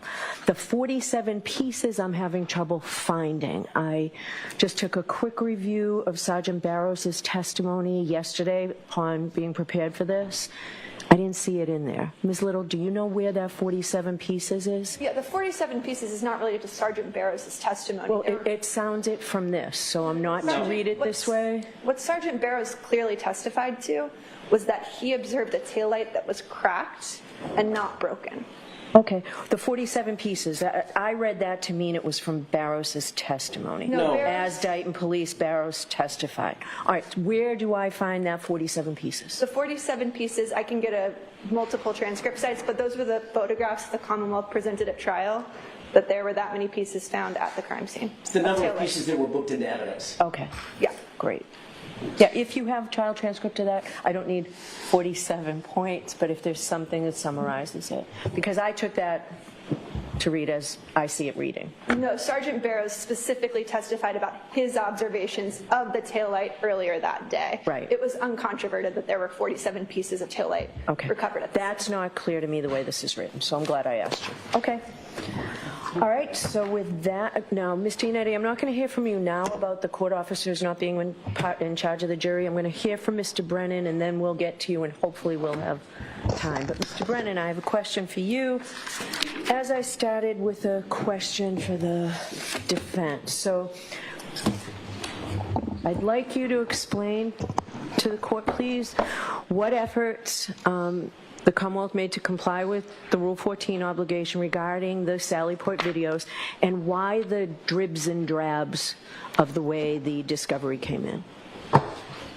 It may be most helpful if I give the court a history as I've learned it about the production of video in this case. Okay? And it will explain in context the production of video and will help create the foundation so the court can understand and perhaps the defense can best understand. All right, and just like I did with Mr. Jackson, if I need to, I'm going to interrupt you Of course. to clarify some of this. So know that that's what I'm focused on. I understand clearly. In November of 2024, the defense asked me to see if I could provide a chain of custody regarding the production of video in this case.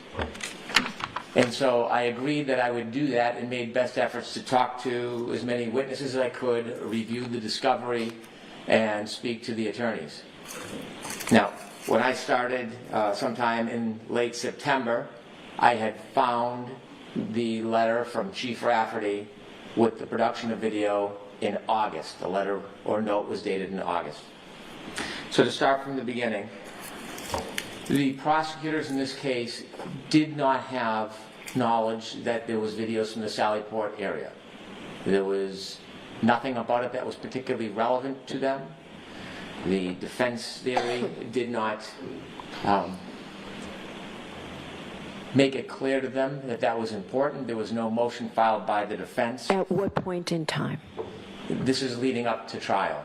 Okay. At that point, there had been no request by the defense for video of the Sally Port area. What I learned is that Trooper Proctor had requested Sally Port video from the Canton Police Department. And the person who was the custodian of Canton Police Video, who would download it from the DVR, was Sergeant D.G.M. Petro. He made a request shortly after this event on January 29, 2022. Sergeant D.G.M. Petro downloaded video from the front wall camera, which was later characterized as the blurry camera, and he left it at the front desk. Trooper Buchanan, at the direction of Trooper Proctor, picked up the video and he brought it to Trooper Proctor. Trooper Buchanan did not look at the video at that time. It was given to Trooper Proctor. Trooper Proctor did not provide it to the prosecutors. So Trooper Proctor was aware of the video. The prosecutors were not aware of the video.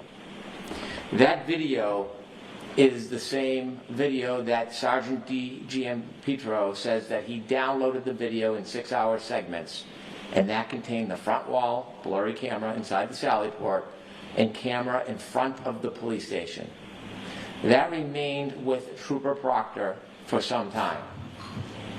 In June, around June of 2023, Trooper Proctor then made a second request from Sergeant D.G.M. Petro. Even though we already had it? For different cameras. He wanted cameras, camera angle of outside the Sally Port area, so when the tow truck dropped the car off, leading into the Sally Port, which is now characterized as the exterior Sally Port video. Again, Trooper Proctor asked Trooper Buchanan to go to the Canton Police Department and pick up a copy of the downloaded video. Trooper Buchanan went to the police department, picked up the CD at the front desk. That CD had a yellow sticky tab on it with Trooper Buchanan's name. and Trooper Buchanan wrote in the case file on that yellow sticky. He brought the CD to Trooper Proctor. Again, Trooper Proctor in June 2023 had a copy of the exterior Sallyport video, but did not provide it to the prosecutors. Both of those videos remained dormant. When Trooper Proctor was called to the federal grand jury, essentially he testified, or was asked about video, and said that he reviewed video. Now, this was not evidence that the Commonwealth intended on introducing or had any specific interest in. There was no particular discovery request by the defense, and there was no order. But upon reading that grand jury testimony, ADA Lally reports that he then inquired about the video. This is Inquired of whom? Trooper Proctor. Okay. This is shortly before trial. ADA Lally was given a copy of one of two of those productions. He was given the copy of the front wall video, which also contained video of outside the front of the police station.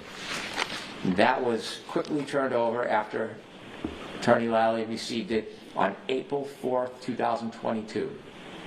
So what we know at this point is Trooper Proctor has this original production on April 4th, 2022, shortly after January 29th, 2022. I'm sorry, it was provided April 4th, 2022.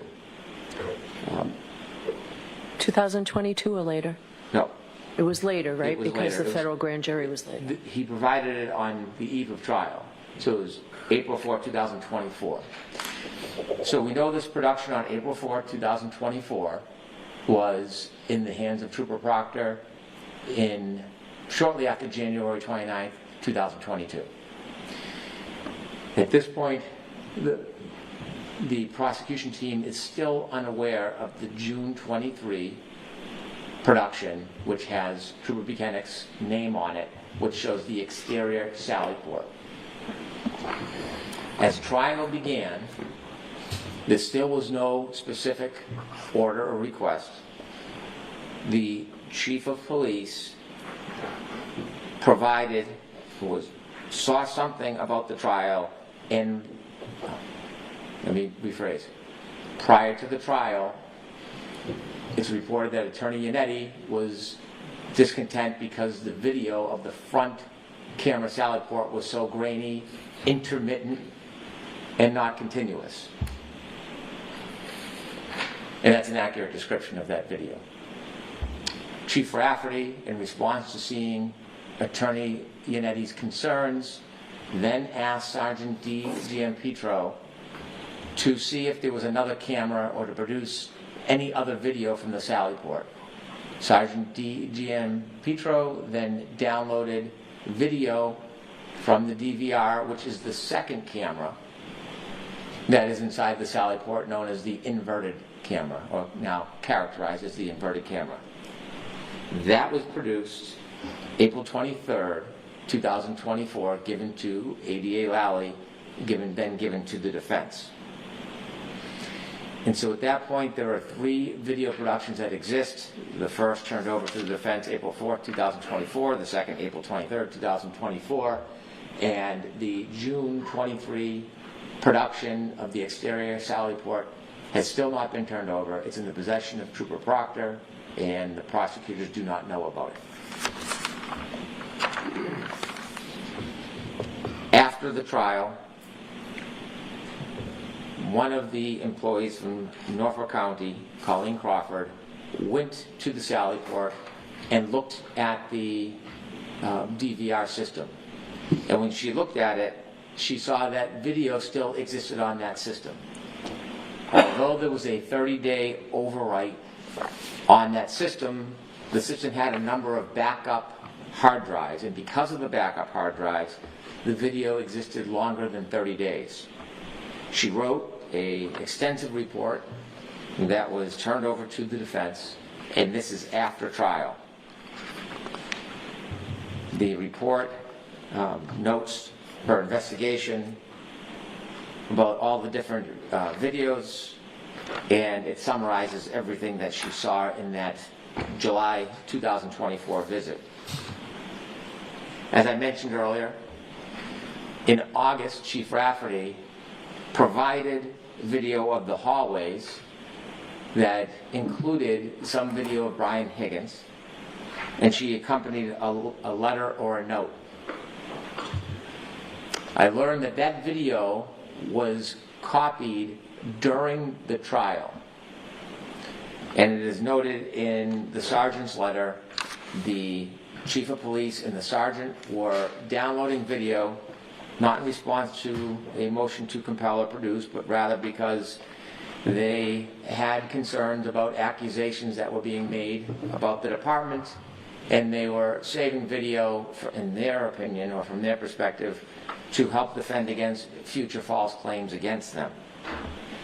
They downloaded a number of videos that were then turned over in that August 2024 production. When I first learned of that August letter and note, I turned it over to the defense immediately.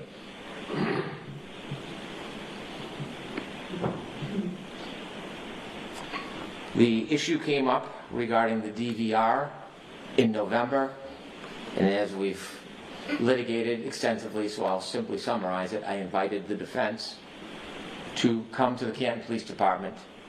Given the intermittent or spotty production of video, I thought it best they have an opportunity to look firsthand, although I didn't know if the video would exist, as I've said.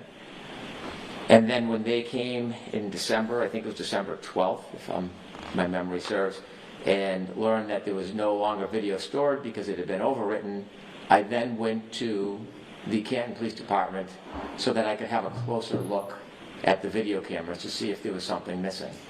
I toured the entire station, I learned about the videos, and then as a consequence I spoke to the chief, other officers, and the sergeant. Unexpectedly, the sergeant told me that he would click and drag copies of video when he would download them from the DVR. Inevitably, we had the litigation about whether the defense was going to download in person or not. And then, as I tried to finalize my investigation into the tapes, and realizing there was no actual written chain of custody, I wanted best to memorialize it. I had been reviewing all files, data, hard files, but I had not been on the case long enough to review everything, so I asked that the parties of the Commonwealth look through all files, all databases, so that I could help facilitate my review. At that point, I was provided by Trooper Tully the June 2023 CD with Trooper Buchanan's name on it. That is the exterior Sallyport video. And within 24 hours, I provided that to the defense. I then asked both the sergeant and Trooper Tully and Trooper Buchanan to write reports. Since there was no chain of custody, I wanted best to give as much information as I could and document the history of the video. That, Your Honor, is a summary of everything that I had learned, the investigation, and the production of the videos. Do you know which investigator's file it was found in? Trooper Proctor's.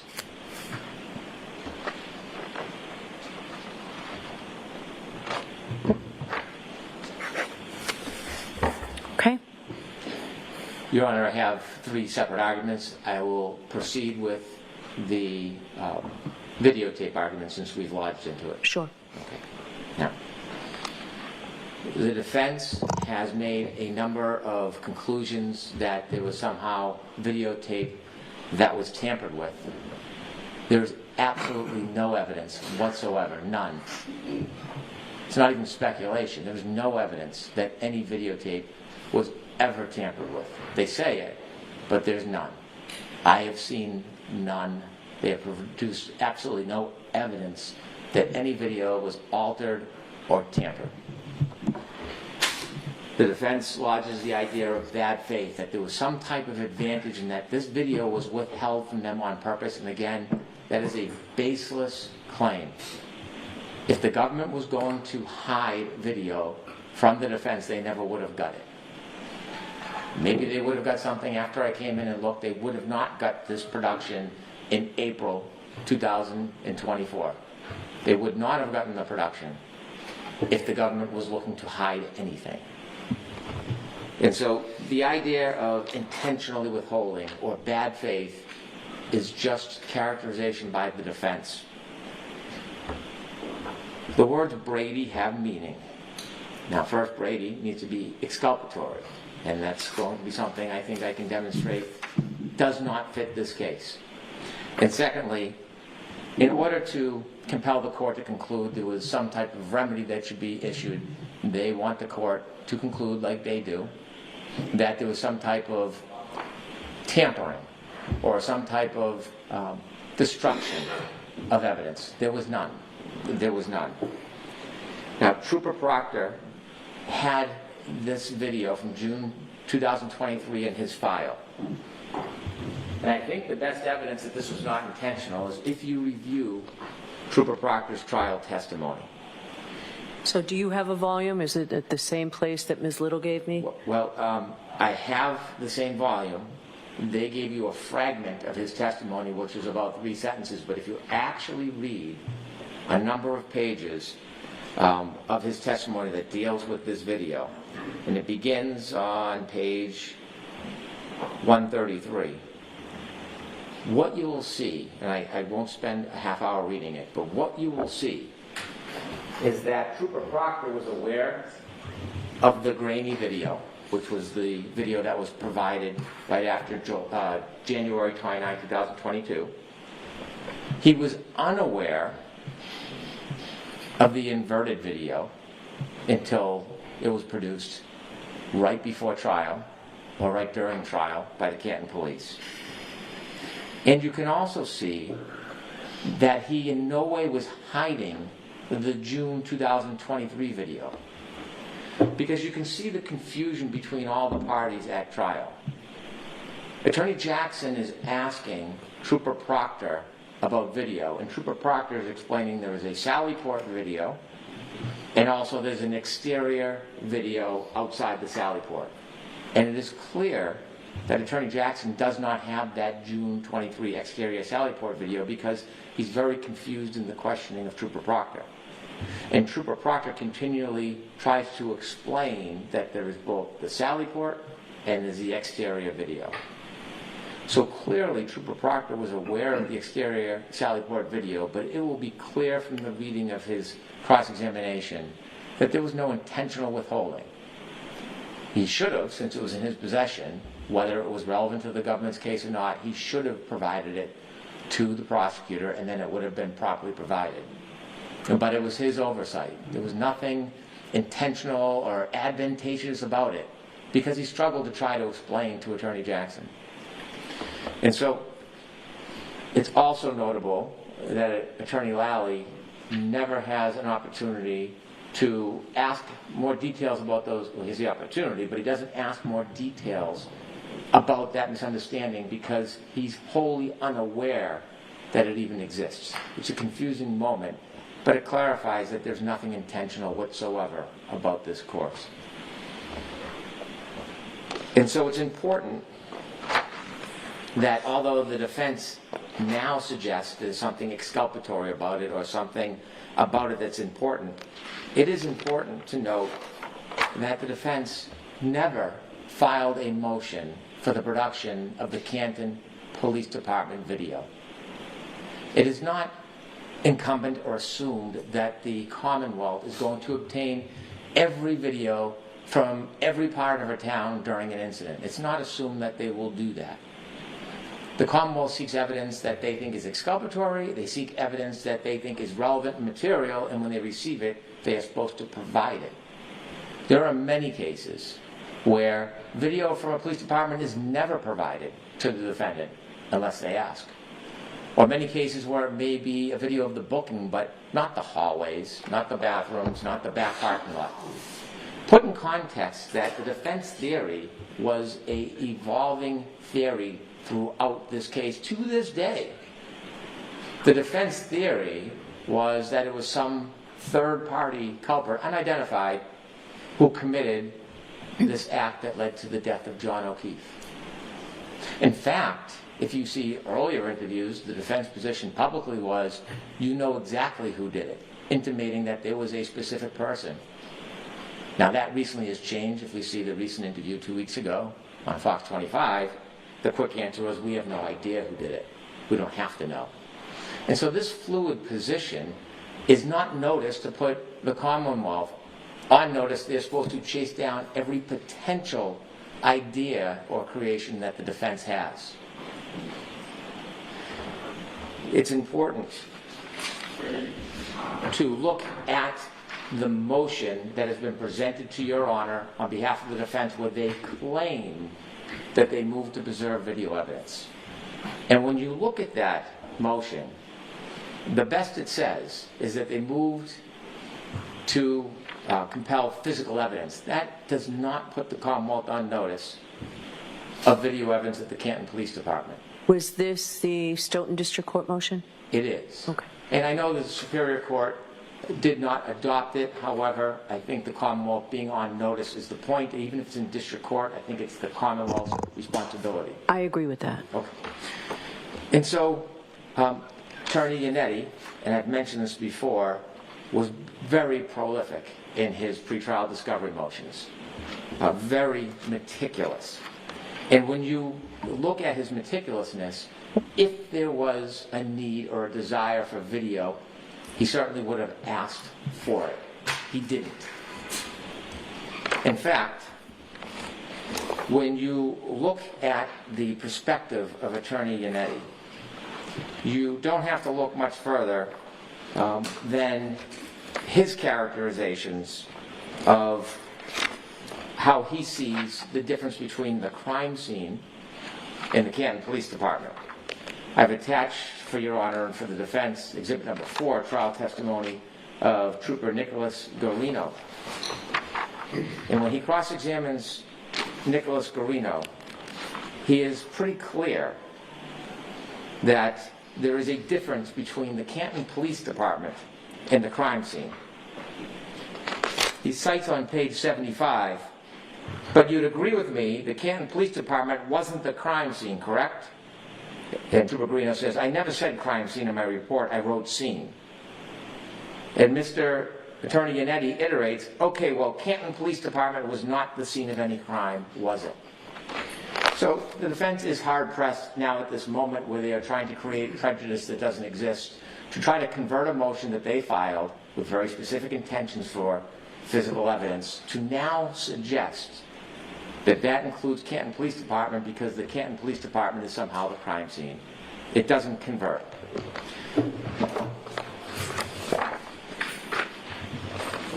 In argument, Attorney Jackson characterizes not only Trooper Proctor's testimony, and I encourage the court to look at that because when you read it in context, I think it clearly screams that Trooper Proctor is hiding nothing whatsoever. But if you look at Trooper Buchanan's testimony, on June 6, 2024, if you start at page 103, Attorney Jackson, and to paraphrase, I'm not quoting him verbatim, suggests that there's something about Trooper Buchanan that is lying about his position or about what he saw, or that Trooper Buchanan admittedly saw the inverted video.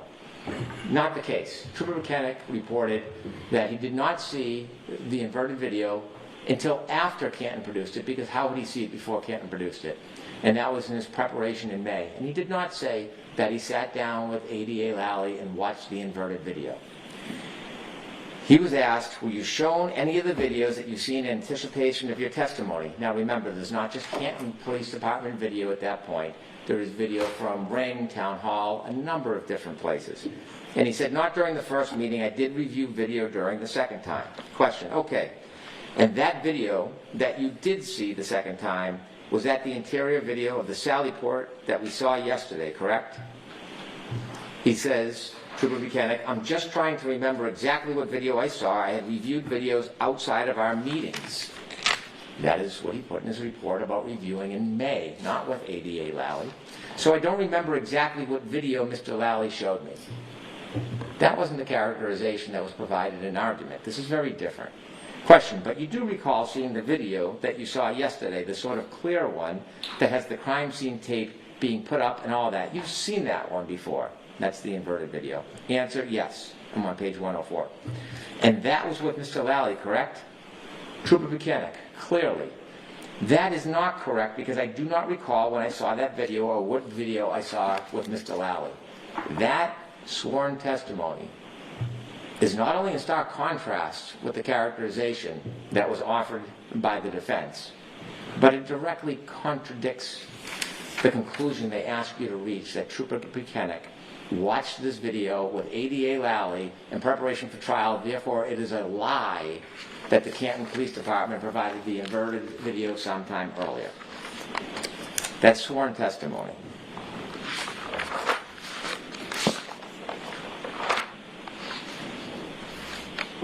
Now, again, trying to assert some type of relevance, the defense suggests there is something in the federal materials that would show relevance because Mr. Higgins said in the federal materials that he does not believe he made any phone calls.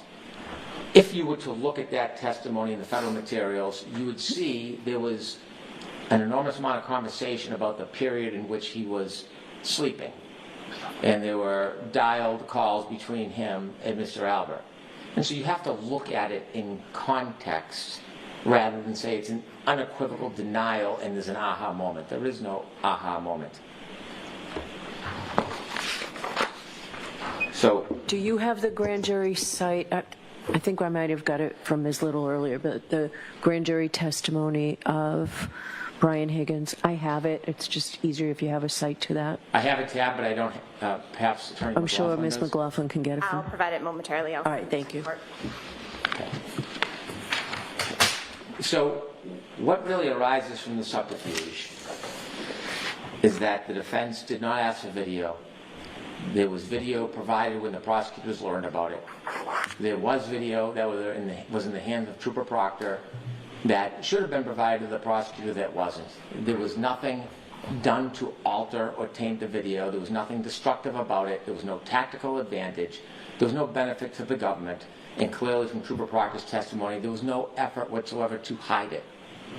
It should have been managed better, no doubt. But there was nothing about it that was prejudicial. There was nothing about it that showed tampering or altering.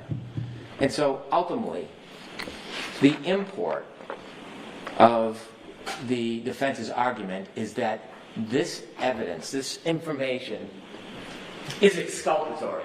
It's exculpatory because what they claim is that it would show that Miss Reed's taillight was cracked, not missing a piece. Now, first thing we look at is Nick Barros' testimony. And if you have an opportunity to look at his testimony, on page 12, line 1, the defendant told you part of the story. I saw there was some damage to the rear taillight. To my best ability and recollection, that taillight was not completely damaged, it was cracked. But they forgot the next part.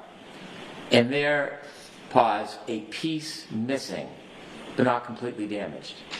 That's exactly how we see Miss Reed's car later on, after it is at Canton.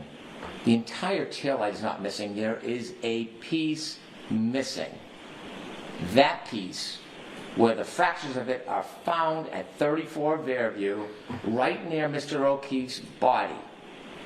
The same parts of the taillight fragments that are found in the sleeve of his shirt.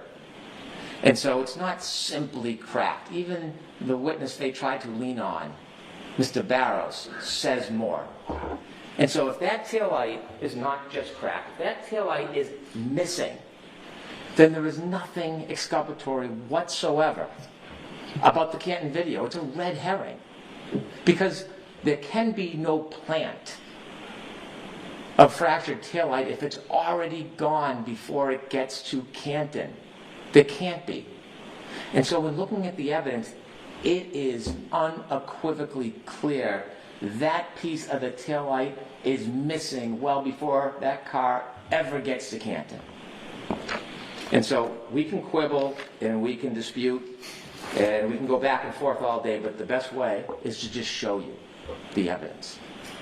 And so when we look at the evidence, let's start first with the claim that the Sallyport videos were tampered with. Canton went back before January 29, 2022, and they took samples of the video to see if it was in the same condition, inverted for the back wall and fuzzy for the front wall. And we have those, and we've turned those over to the defense, and I just want Your Honor to see a small clip of that to show this condition, these conditions existed before this case was even a moment. So with the court's permission, I'm going to ask to put up exhibit number 2. Exhibit number 2 shows the inverted camera from January 1st, 2022. Now this is 28 days before Ms. Reed's Lexus hits the Sallyport area. Now you can see, if you stop that please, thank you very much, on that wall, on that garage wall, there's a 4. It is backwards. This Sallyport video was not doctored by Trooper Proctor. It wasn't altered by Trooper Buchanan.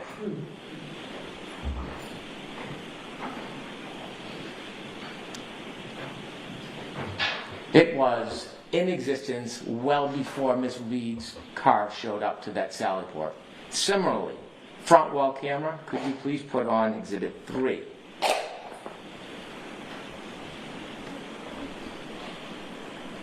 Exhibit 3 is from January 28, 2022, a day before Ms. Reed's vehicle makes it to the Sallyport.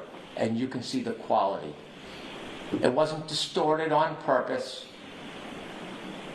It wasn't manipulation by the state police. And this is the way the camera worked in Canton. Thank you very much. And so the idea of tampering, we can claim it, we can assert it without fact, but we can prove it did not happen. Now, what we know is that missing taillight was not tampered with because it was gone hours before police even touched Miss Reed's vehicle. At 5:08 a.m., she left Meadows Road. That's John O'Keefe's home. And when she left at 5:08 a.m., that taillight part was already missing. If we look at Exhibit 6, please. And this is from the Ring video of John O'Keefe's home. This evidence directly contradicts the idea that the Sallyport video is relevant to show any break or planting of evidence. As Miss Reed nudges into Mr. O'Keefe's car, she will pull forward and we'll stop the video in 2 spots so you can get a clear look of that rear tail light missing.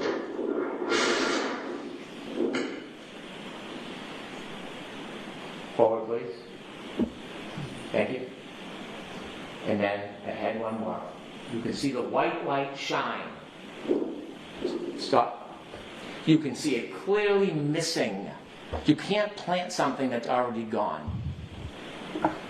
And the reason why you see white, it is a red taillight cover, and when the red is missing or gone, as it is in this case, the white bulb still shines, and that's why it shines white. The defense position is also contradicted by the ARCA witnesses. If we look at Dr. Wolf's testimony, day 31 of trial, it's noted as Exhibit 10 in our package. Page 36. ADA Lally asks the good doctor, now doctor, in the course of your analysis or review of materials here, were you ever provided with a video of the defendant backing out a garage and making contact with Mr. O'Keefe's vehicle in his driveway at about 5:07 in the morning on January 29th? He says, I'm not aware of that. And then if we move to page 124, line 1. Now, line 2. Now, as far as you're aware from the review and your testing and everything that you did in this case, if a collision occurred at a lower speed, say 12 anywhere from 0 to 5 miles an hour, would that create the damage to the taillight that you observed in this particular case? And Dr. Wolf says, at that speed, no. We provided notice of our own expert. And there's one thing, many things, but one critical thing the experts will all agree on. That nudging did not cause the damage to that taillight. The defense position is also contradicted by dash cam footage. Sadly, an officer went to the O'Keefe home to check on his niece and nephew on that tragic day. And when he did, he had a dash cam video further reinforcing that that taillight is missing well before that vehicle makes it to the Sallyport area. If we could play Exhibit 7, which is the dash cam footage showing Mr. O'Keefe's car in his driveway at 8:22 a.m. If you could close up from the court, please. If you compare the right side to the left side, although covered and impacted by snow, if you could more close up, please, you can see that taillight, just like the detective from Dighton said, just like the 508 ring video shows, is missing. Is missing. There's no plant.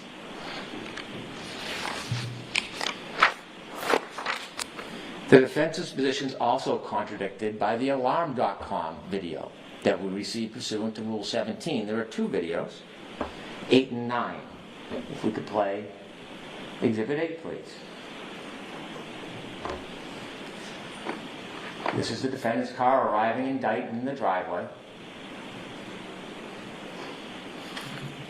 The defendant on the passenger side, and you can see them walk to the back of the car near the right taillight and stop. What are they stopping for? We can play video 9. And this is when the car is being put on the tow truck before it makes it to Canton. And just like 508, in the driveway of Meadows, John O'Keefe's home, you will see that right taillight, 9 white, showing the missing taillight cover on 2 occasions. If you have an opportunity to stop the video at the important points, please do so. Can you lower it? We cannot. Can you zoom in on it? Your Honor, I would encourage the parties to look at it on the computer. The clarity is much better, and it's very clear, the white light missing video. I cannot see it clearly on the screen. So will you give me a flash drive of all of these exhibits? Oh, there we go. Okay. If you look at it on a small screen, see right there? I do see it. Yeah, and then you'll see it again. So the Alarm.com video contradicts the defendant.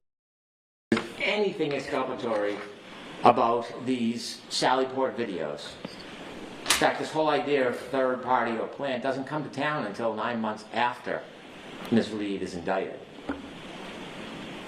Perhaps the best evidence that contradicts the defense's position that there's any relevance to the Sallyport video, that there's any type of is from herself. Ms. Reed spoke to her boss on June 20th, 2023. And in that testimony, or in that interview, she said, when seized, there was a pieces of taillight missing that I had picked out at John's at 5:45 before we drove over to Fairview. I'm showing Jen and Kerry, look what I just did to my light. And I'm worried that there's gonna be some kind of electric short circuit. There's like the bulb is showing and some of the red missing. So I picked pieces out of the light housing that kind of collapsed within the light and dropped them in John's driveway. And so I say to the court, the production should have been sooner. It should have been cleaner. This should have been a log or an entry. The failure to provide was inadvertent. It was unfortunate. It shouldn't happen. But it's not Brady. It's not exculpatory. It's not intentional. It's not tampered with. It was inadvertent and inconsequential because the evidence is overwhelming that that light is missing before the car makes it to the foot of the sally port, so there can be no claim. That is my argument regarding the Rule 14 issue. I would like to have time to speak about the claim of jury tampering. I understand the temperament of the court. I'm not tone deaf, but it is a claim that was lodged that has collateral consequence. And I think it's important for me to be able to address it. May I? Yes. The claim of jury tampering is probably one of the most serious claims that one can make, because it's not simply an attack on a case. It questions the fabric of our entire judicial system. If a good juror comes to court and believes there is no integrity in the court or in the judicial system, it is impossible for a fair-minded juror to even consider evidence because they do not trust the system to begin with. And if a government actor or a trooper or a police officer tampered with a jury, that would be one of the biggest, most abhorrent transgressions that could happen. Because of the collateral consequence of tampering with the jury, it would take away the community's belief in our system. On the other hand, if there is a claim of jury tampering and it's baseless and there is no evidence, it is not only a direct attack on the judicial system, it would seem to be an effort to try to undermine the authority of the system in court before a trial to impede the ability to have a fair trial. It is an extraordinary claim. And it's notable, the defense motion to dismiss is not just a motion to dismiss, it's a motion to dismiss for extraordinary government misconduct. So when you make an extraordinary claim about jury tampering, there should be extraordinary evidence. There isn't even ordinary evidence. There is no evidence of jury tampering in this case. Now, I don't want to belabor this, but it's important because of the consequence of what happens when a claim like this is lodged. There is damage. And why I'd rather sit down, as I said before, a lie unchecked becomes the truth. And so, how does one propagate a claim of jury tampering when there's no evidence? Well, first you need to plant the seed of corruption. And all you have to do is whisper it and hope the poison goes out there and is resonating in the potential community. And so what happens in this case? The defense finds a willing partner who covets an opportunity to meet with the defendant. They find a time, like after the Super Bowl, so there's this national exposure, and they just seep the information. They just seep it into the public and let it resonate. There can be no retort. The government can't respond. No facts, no evidence. Just saturate the public. Now it's important to see or hear or read what is said. Because this really is the acorn that is being planted that cannot be rebutted. And it's not insignificant that this same information before this interview is being disseminated by Mr. Kearney. This idea that there was tampering by Lieutenant Fanning. Not a coincidence. And so during this interview that the defendant and the attorney have, the question's asked, I don't know why it's asked, but it's asked, there have been sort of these unsubstantiated claims in the atmosphere that there might have been some funny business with the jurors who were dismissed.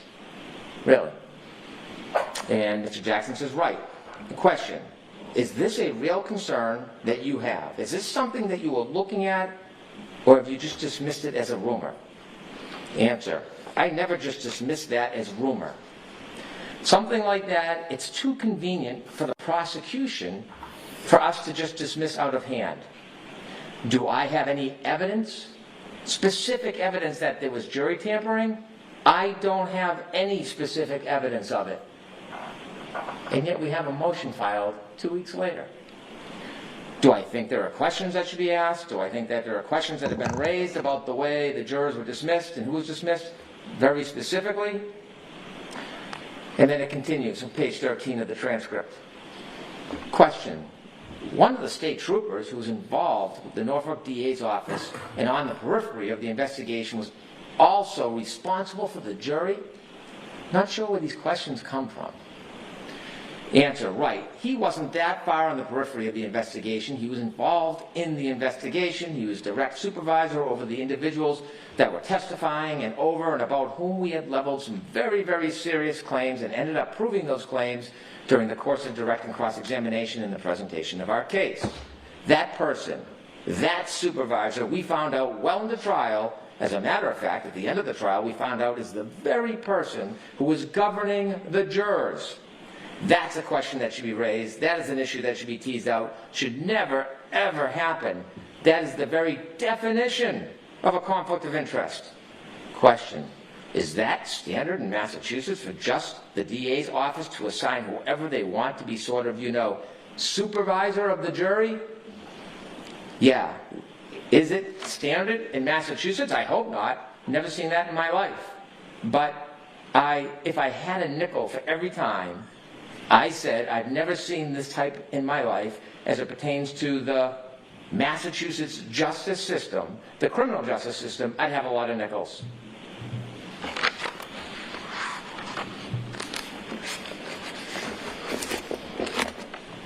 So I didn't see that interview. I don't have the transcript. I'd like a copy of that transcript. Your Honor, I understand. I may be mistaken. We produced all of the exhibits to the court, and you should have a transcript. If not, I will get it to you immediately. Okay.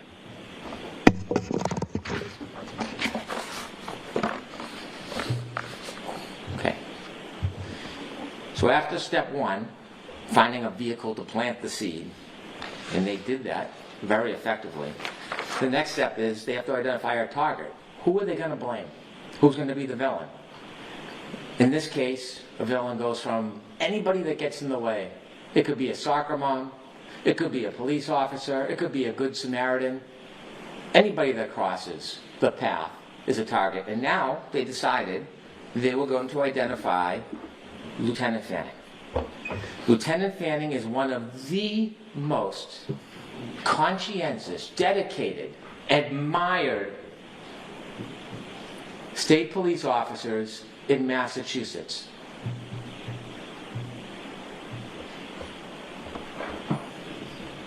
After having his name attempted to be sullied all over social media, attacking his integrity and his name,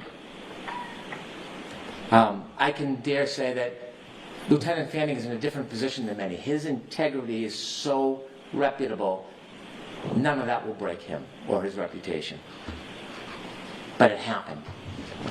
When you look at the motion filed by the defense in this case, and they found their target in Lieutenant Fanning, you look at this motion, page 15.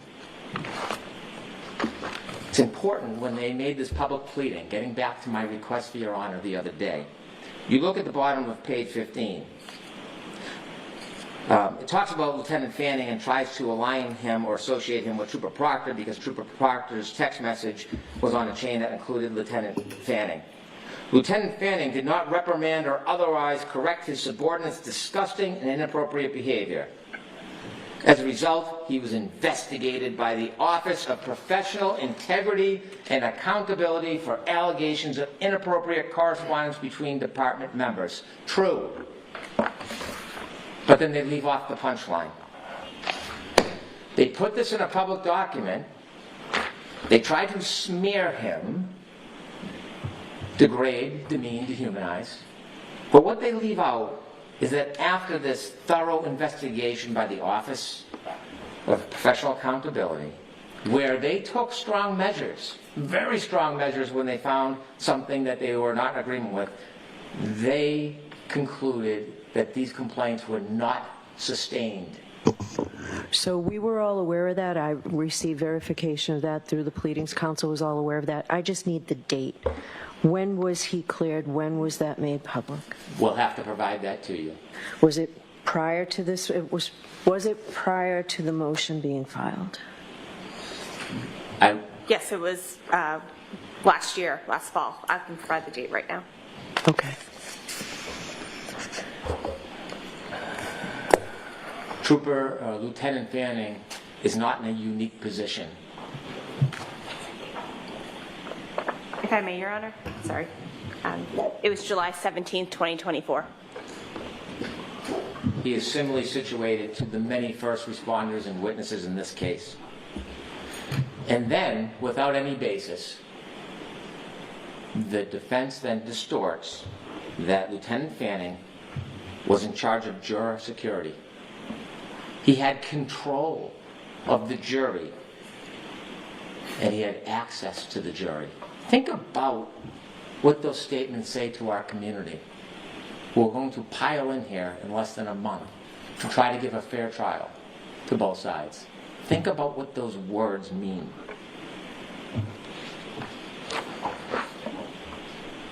After selecting their target and trying to dehumanize him and degrade him, they then try to create an illusion of this grandiose havoc that is running amok. Trying to get the community to think Trooper Fanning controlled, had access, and tampered with the jury. Think about that concept. Not only is it an attack on Lieutenant Fanning, it is an attack on the integrity of the trial court. I've walked a lot of hallways in the trial courts over the past 30 years. And the heartbeat of trial courts is the court officers who take their duty so seriously. They help, they assist, they guide, and they have solemn pledges. They are charged with the responsibility of the jury. To suggest this is to suggest that the hardworking men and women in our trial court system who come here every day for everybody else's benefit, it is to suggest that they would cede their authority to the state police and abscond from their duty and responsibility to protect that jury with no basis whatsoever. That is the concept that they are promoting in this motion. The trial court personnel throughout the state are steadfast and dedicated. I've tried a lot of cases, and I think most of the lawyers in here have. It is without a doubt in Massachusetts that these dutiful men and women of the trial court protect and are sworn at the end of every case in jury instructions to protect the jury. And these trial court employees, especially here in Dedham, some of the finest, would never abscond that duty. And yet it is now in the public domain, this suggestion.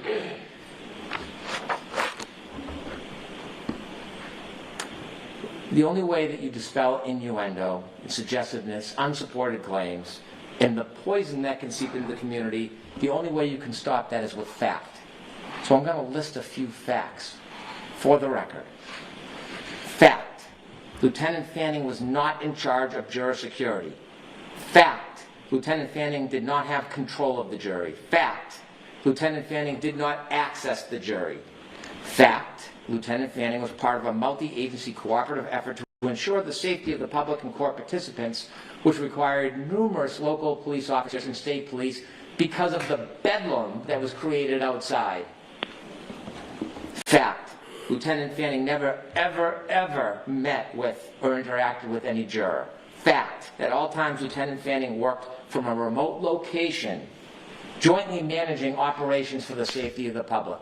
Never setting foot on this property when the jury was here. Never meeting a juror, never looking at a juror, never being seen by a juror. Fact: no evidence any trial court personnel ever ceded their obligations and duty and handed them off to Lieutenant Fanning.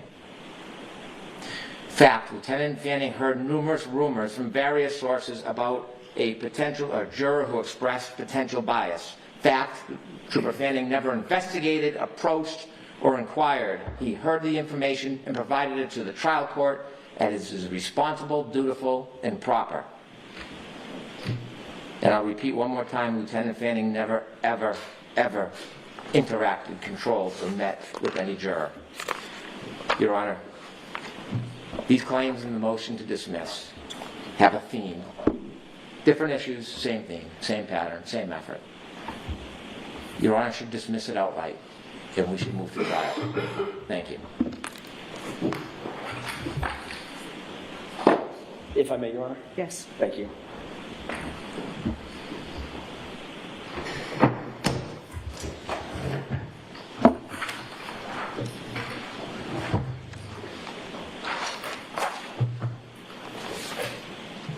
We're going to address in reverse order some of the statements made by Mr. Brennan. And I want to talk first about this issue of juror interference, which is what we called it. These words matter. We've claimed that there's interference.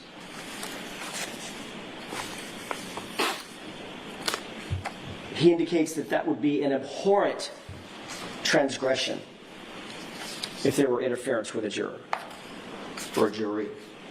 We agree. It would be an abhorrent transgression. The information that we have in front of us is not the information that Mr. Brennan just recited, which is interesting. I'll get to the facts that he very dramatically stated in just a second, because this is a fact-based inquiry, one that we asked for standing right over there at sidebar and didn't get. But Mr. Brennan, with no support to back it up, and I'm going to ask a couple of pointed questions about that, recites these facts after facts after facts that he claimed absolved the Commonwealth of any transgression as it pertains to the jurors. And when I say Commonwealth, I'm talking about the Massachusetts State Police. Very clearly, in a clever, almost too cute by half argument, Mr. Brennan talks about the good court officers that are populating this courtroom and this courthouse, about whom we have made no allegation, no claim, nothing. We have nothing but the highest respect and regard for the men and women who wear that uniform and perform these duties. None. Zero. And he knows that. But in an effort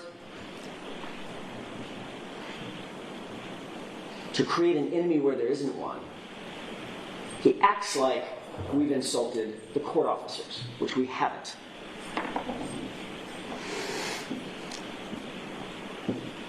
He also said that Lieutenant Fanning stood up here and gave basically a CD, a resume for him, and said, "It's the greatest guy on the face of the earth." I don't know Lieutenant Fanning. I don't know if he knows Lieutenant Fanning. Not really the point. It's in the personality contest. He said that we identified somebody with an unassailable reputation. We identified him. We didn't identify anybody. We were standing up at sidebar, fat, dumb, and happy, not knowing what was going to happen, when somebody else identified him. It wasn't us. And by the way, everything that we filed concerning this was under seal. We didn't disclose anything in any court document. It wasn't a public document, it was under seal.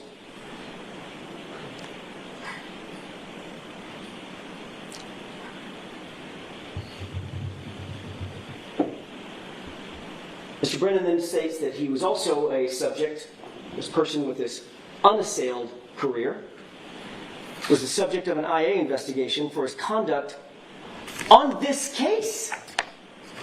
It's not even about something tangential. It's about his conduct on this case, his supervisory role as it pertains to Michael Proctor and his, and I'll repeat it, disgusting conduct as it relates to my client and his text messages, etc.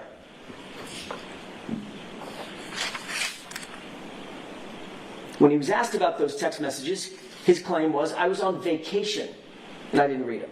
And ultimately, the Massachusetts State Police investigation cleared the Massachusetts State Police officer. We've seen that happen before.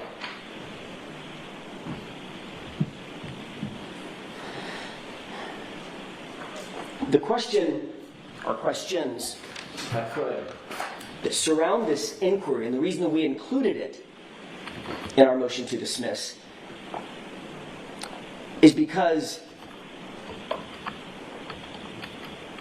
it appears that Ms. Reed did not get a fair trial because of this juror's dismissal. How would the person who's unidentified, to this day, unidentified, how would this person know who the juror sitting in one of these seats was if she was at a private location? I won't mention the location. How would they know? How would they know to identify her? How would they know what she said? How would they know to record her illegally, potentially, if that happened? How would they know these things? How would they know that if she was a juror, that she was a juror on the Commonwealth versus Reed matter specifically? And how would this unidentified person know of all of the authority figures to go to Lieutenant Fanning, of all people, who was then described to us after the fact as the, quote, commander of the extensive security operations that this case has required. And I went through that with the court this morning, but I just want to reiterate it one more time. Of course it makes perfect sense that we would presume that if he's the commander, I don't think it gets much bigger than commander. If he's the commander of all security operations, he's the commander over operations that are attendant to the courts, the actual court's security, the personnel security, the party's security, to whatever degree that is necessitated, but maybe most importantly, the juror's security. That is a reasonable next step to conclude, a reasonable inference from the facts that we were given. But we do know this. He was this same Fanning that was just randomly picked to go report this to, was also the person that was in Ms. Reed's house seizing her phone just months before the trial. He's also the person that was interviewing witnesses or supervising the interviews of witnesses in this trial. He was also the person that was on the text messages between Proctor and his buddies at MSP talking about her and trying to find nudes. We know all of that existed. And yet, we were denied an opportunity, Your Honor, an important opportunity, to simply inquire before this juror was dismissed. That's all we asked. Let's get Lieutenant Fanning in here, let's find out what the source of this is, and let's figure out, is it even remotely true? Remember, the juror never said it was true. But lo and behold, minutes before I stood up to give my summation, that juror's removed. That's the problem. This isn't about court officers and besmirching court officers' reputations. That's not what this is about. This is about what happened at sidebar in the matter of minutes that denied Ms. Reed her constitutional right. There's a couple of other points that I just want to make. Mr. Brennan started his comments by talking about the Sallyport video and how unimportant it is. How unimportant that video is. I'm not going to go through all my points again. The court doesn't need to hear that. But I do want to make this point. He says it's not important. There was nothing to see here. We don't pull videos normally. Yeah, of course you don't pull Sallyport videos if you're investigating a bar fight. This was the purported murder weapon. This truck is the thing that the Commonwealth suggests was used to kill a cop. You think the video of it being pulled into the Sallyport might be of some evidentiary value? I don't know. Can't imagine why that would be important. Can't imagine why that might have some evidentiary materiality. But I do know this. I do know this much. There's one guy who thought it was important. The lead investigator. He pulled it all. All of it. He was super convinced it was important. And he's the guy that once pulled it, hid it from us for nearly 3 years.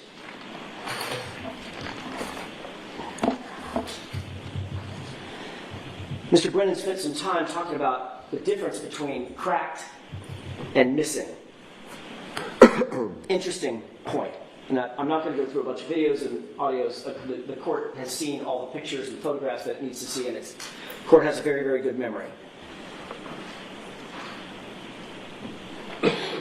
We've never, ever disputed that the light was cracked at 5:07 or so a.m. That's how it got cracked, is the point. It got cracked on that traverse. And a piece was missing. A piece was missing. Not according to me, according to another agency's sergeant, Barros, who said a piece was missing, but it wasn't completely damaged. Recall that when that light was completely reconstructed with the 46, 47 pieces that were purportedly found, well, they were found at or near 34 Fairview, and then they were reconstructed. Does the court recall what that reconstruction looked like? That taillight was put together almost in its entirety. Almost. Except a piece was still missing. There was a piece unaccounted for. There's a big difference between a crack and the condition of that taillight, which we've now seen, where literally the entire lens material is basically gone. There's a few shards left on some edges, but the entire lens is basically gone. So yeah, it's relevant. And it's exculpatory. The condition of that light when it pulled into the Sallyport driveway. And with regard to the inverted video, again, Mr. Brennan says there's nothing to see here. We've got inverted videos dating back days earlier. Then why, if that's such common knowledge, then why did Mr. Lally and Sergeant Buchnick, in front of a jury, present that video as a true and correct presentation of what that car looked like and where that car was? Mr. Lally actually asked the question. I don't have a page and site number, but I remember it because I was sitting here. He asked the question, did you see Mr. Proctor? It was something, I'm paraphrasing, something along the lines of, did either you or Trooper Proctor approach that right passenger taillight? And the answer was no. Because on the video that was being played, it looked like the right passenger taillight was the one closest to the jury. And of course, Trooper Proctor walked right around that and went over to the other taillight. Except when you reverse it, you realize that's the right taillight. Is there a copy of the reverse, the one that you played, is that in the exhibits for today's motion? No. The one that's been corrected? Yes. I'd like a copy of that. I don't think I have it. Sure. We can get that for the court immediately.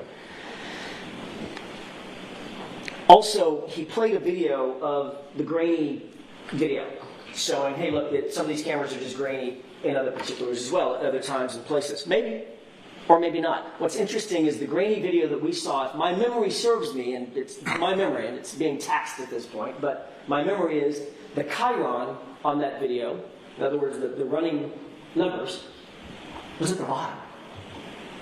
Yet the video he just played is at the top. That's the exact same video.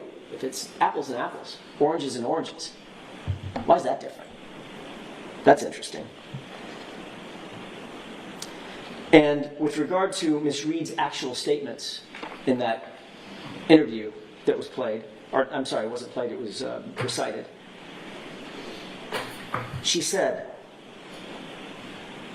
some of the red plastic is missing. Some of the red plastic is missing. In other words, a piece is missing. It's completely consistent with the condition of that taillight before it was at the Sallyport. With regard to the facts that were recited by Mr. Brennan at the very end, every one of those is unsubstantiated. How does he know all that information? Who has he been talking to? And why don't we know about it? If in furtherance of this motion, there was an interview done of Lieutenant Fanning that laid out all of this information about not having contact with jurors and not doing this and not doing that, but yes, doing this and that and the other thing, why is the first time I'm hearing about this when he stands up and tells us? That has been the pattern of this Commonwealth's presentation to this court and in front of the jury consistently. That is the punctuation mark at the end of the sentence. Why am I just now getting that? Why wasn't that appended to his motion? Was there a conversation Mr. Brennan had with Lieutenant Fanning that we need to know about? This is exactly why, Your Honor, exactly why. If this court is not inclined to dismiss this case, and it should, the maladies of the Brady concerning the Brady violations and the discovery violations are so manifold in this case. They cannot. It's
It was in court advocating for my client. He then said court TV is not a courtroom. So before you go further, Yes. I don't know if Mr. Brennan was going to give me a court TV site on that. Is Right. there one, Mr. Brennan?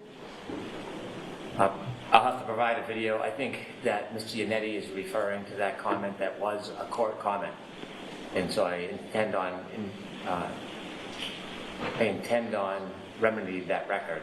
There was also a conversation after with Court TV. All right, so provide it to Mr. Yannetti. Mr. Yannetti, I'll give you an opportunity to respond once you get that. But go ahead, you can tell me what you want to tell me now. Right now, it's out in the court of public opinion that I made this extrajudicial statement. I said specifically I did not. He contradicted me, and that's where we left it, and he said that he would produce the receipts. Now he's admitting he does not have the receipts. There was no Court TV interview where I said anything of the sort. That was a Zoom hearing, excuse me, where I was arguing before Your Honor. You know, I would just note, Your Honor, you know, I don't think it makes sense that Mr. Brennan would have done this on purpose because it was so easily disprovable. You know, it's troubling that he would make this damaging accusation without properly vetting it to see if it is true before he attacks opposing counsel. So that was disappointing to me. And I would just point out, and again, I only need 30 seconds, that... You can take your time, Mr. Yannetti. You're not going to be 45 minutes. Right. I certainly will not be. You know, this new false allegation comes after my colleague, Mr. Alessi, co-counsel, Mr. Alessi, on February 25th, detailed 9 or 10 false statements that Mr. Brennan has made to this court. And I want to make it clear, I don't need an apology from Mr. Brennan. I don't expect one. But I think perhaps he should apologize to the court. He said today, a lie unchecked becomes the truth. And I just would hope, Your Honor, that you hold Mr. Brennan to the same standard that you hold the defense team. And that's it. I certainly do. So, Mr. Brennan, if you do not have a cite, then I need you to let us all know that as well. I will. It's convenient to retort that there were 10 lies by the court that Mr. Alessi lined up. In fact, I looked at the transcripts. Some of his suggestions that I didn't read the paperwork properly, which is wrong. I didn't try to shame him today. It was part of advocacy, and I accept that. There was a conversation, and if you remember, when I related Ms. Yannetti's remarks, it wasn't in relation to 3.6. It was in relation to the fact that they were using the federal investigation to create innuendo that could not be responded to. But I will provide... Or your request for the gag order? In support of your argument for the gag order? In response to how they had used federal materials that were under seal that couldn't be rebutted to make suggestions. It directly relates to that point, not 3.6. But I will provide the videos. Mr. Yannetti is right, and the exact statement that I used was from a court hearing, but then there were subsequent statements made. And so my regrets to Attorney Yannetti, but it wasn't in fashion of a 3.6 violation. That wasn't the intention. It was to show how they've used these federal materials before the case was closed to their advantage. All right. So if you have the site, I'll give you until tomorrow afternoon to find the Court TV site. Very well. If you have it, supply it to all, Mr. Yannetti. So I'm ordering the Commonwealth if they have that Court TV site to provide it to all of us. And if you don't, provide that as well. Provide that information. Thank you. Thank you. All right, that's it for today. All rise for the court, please.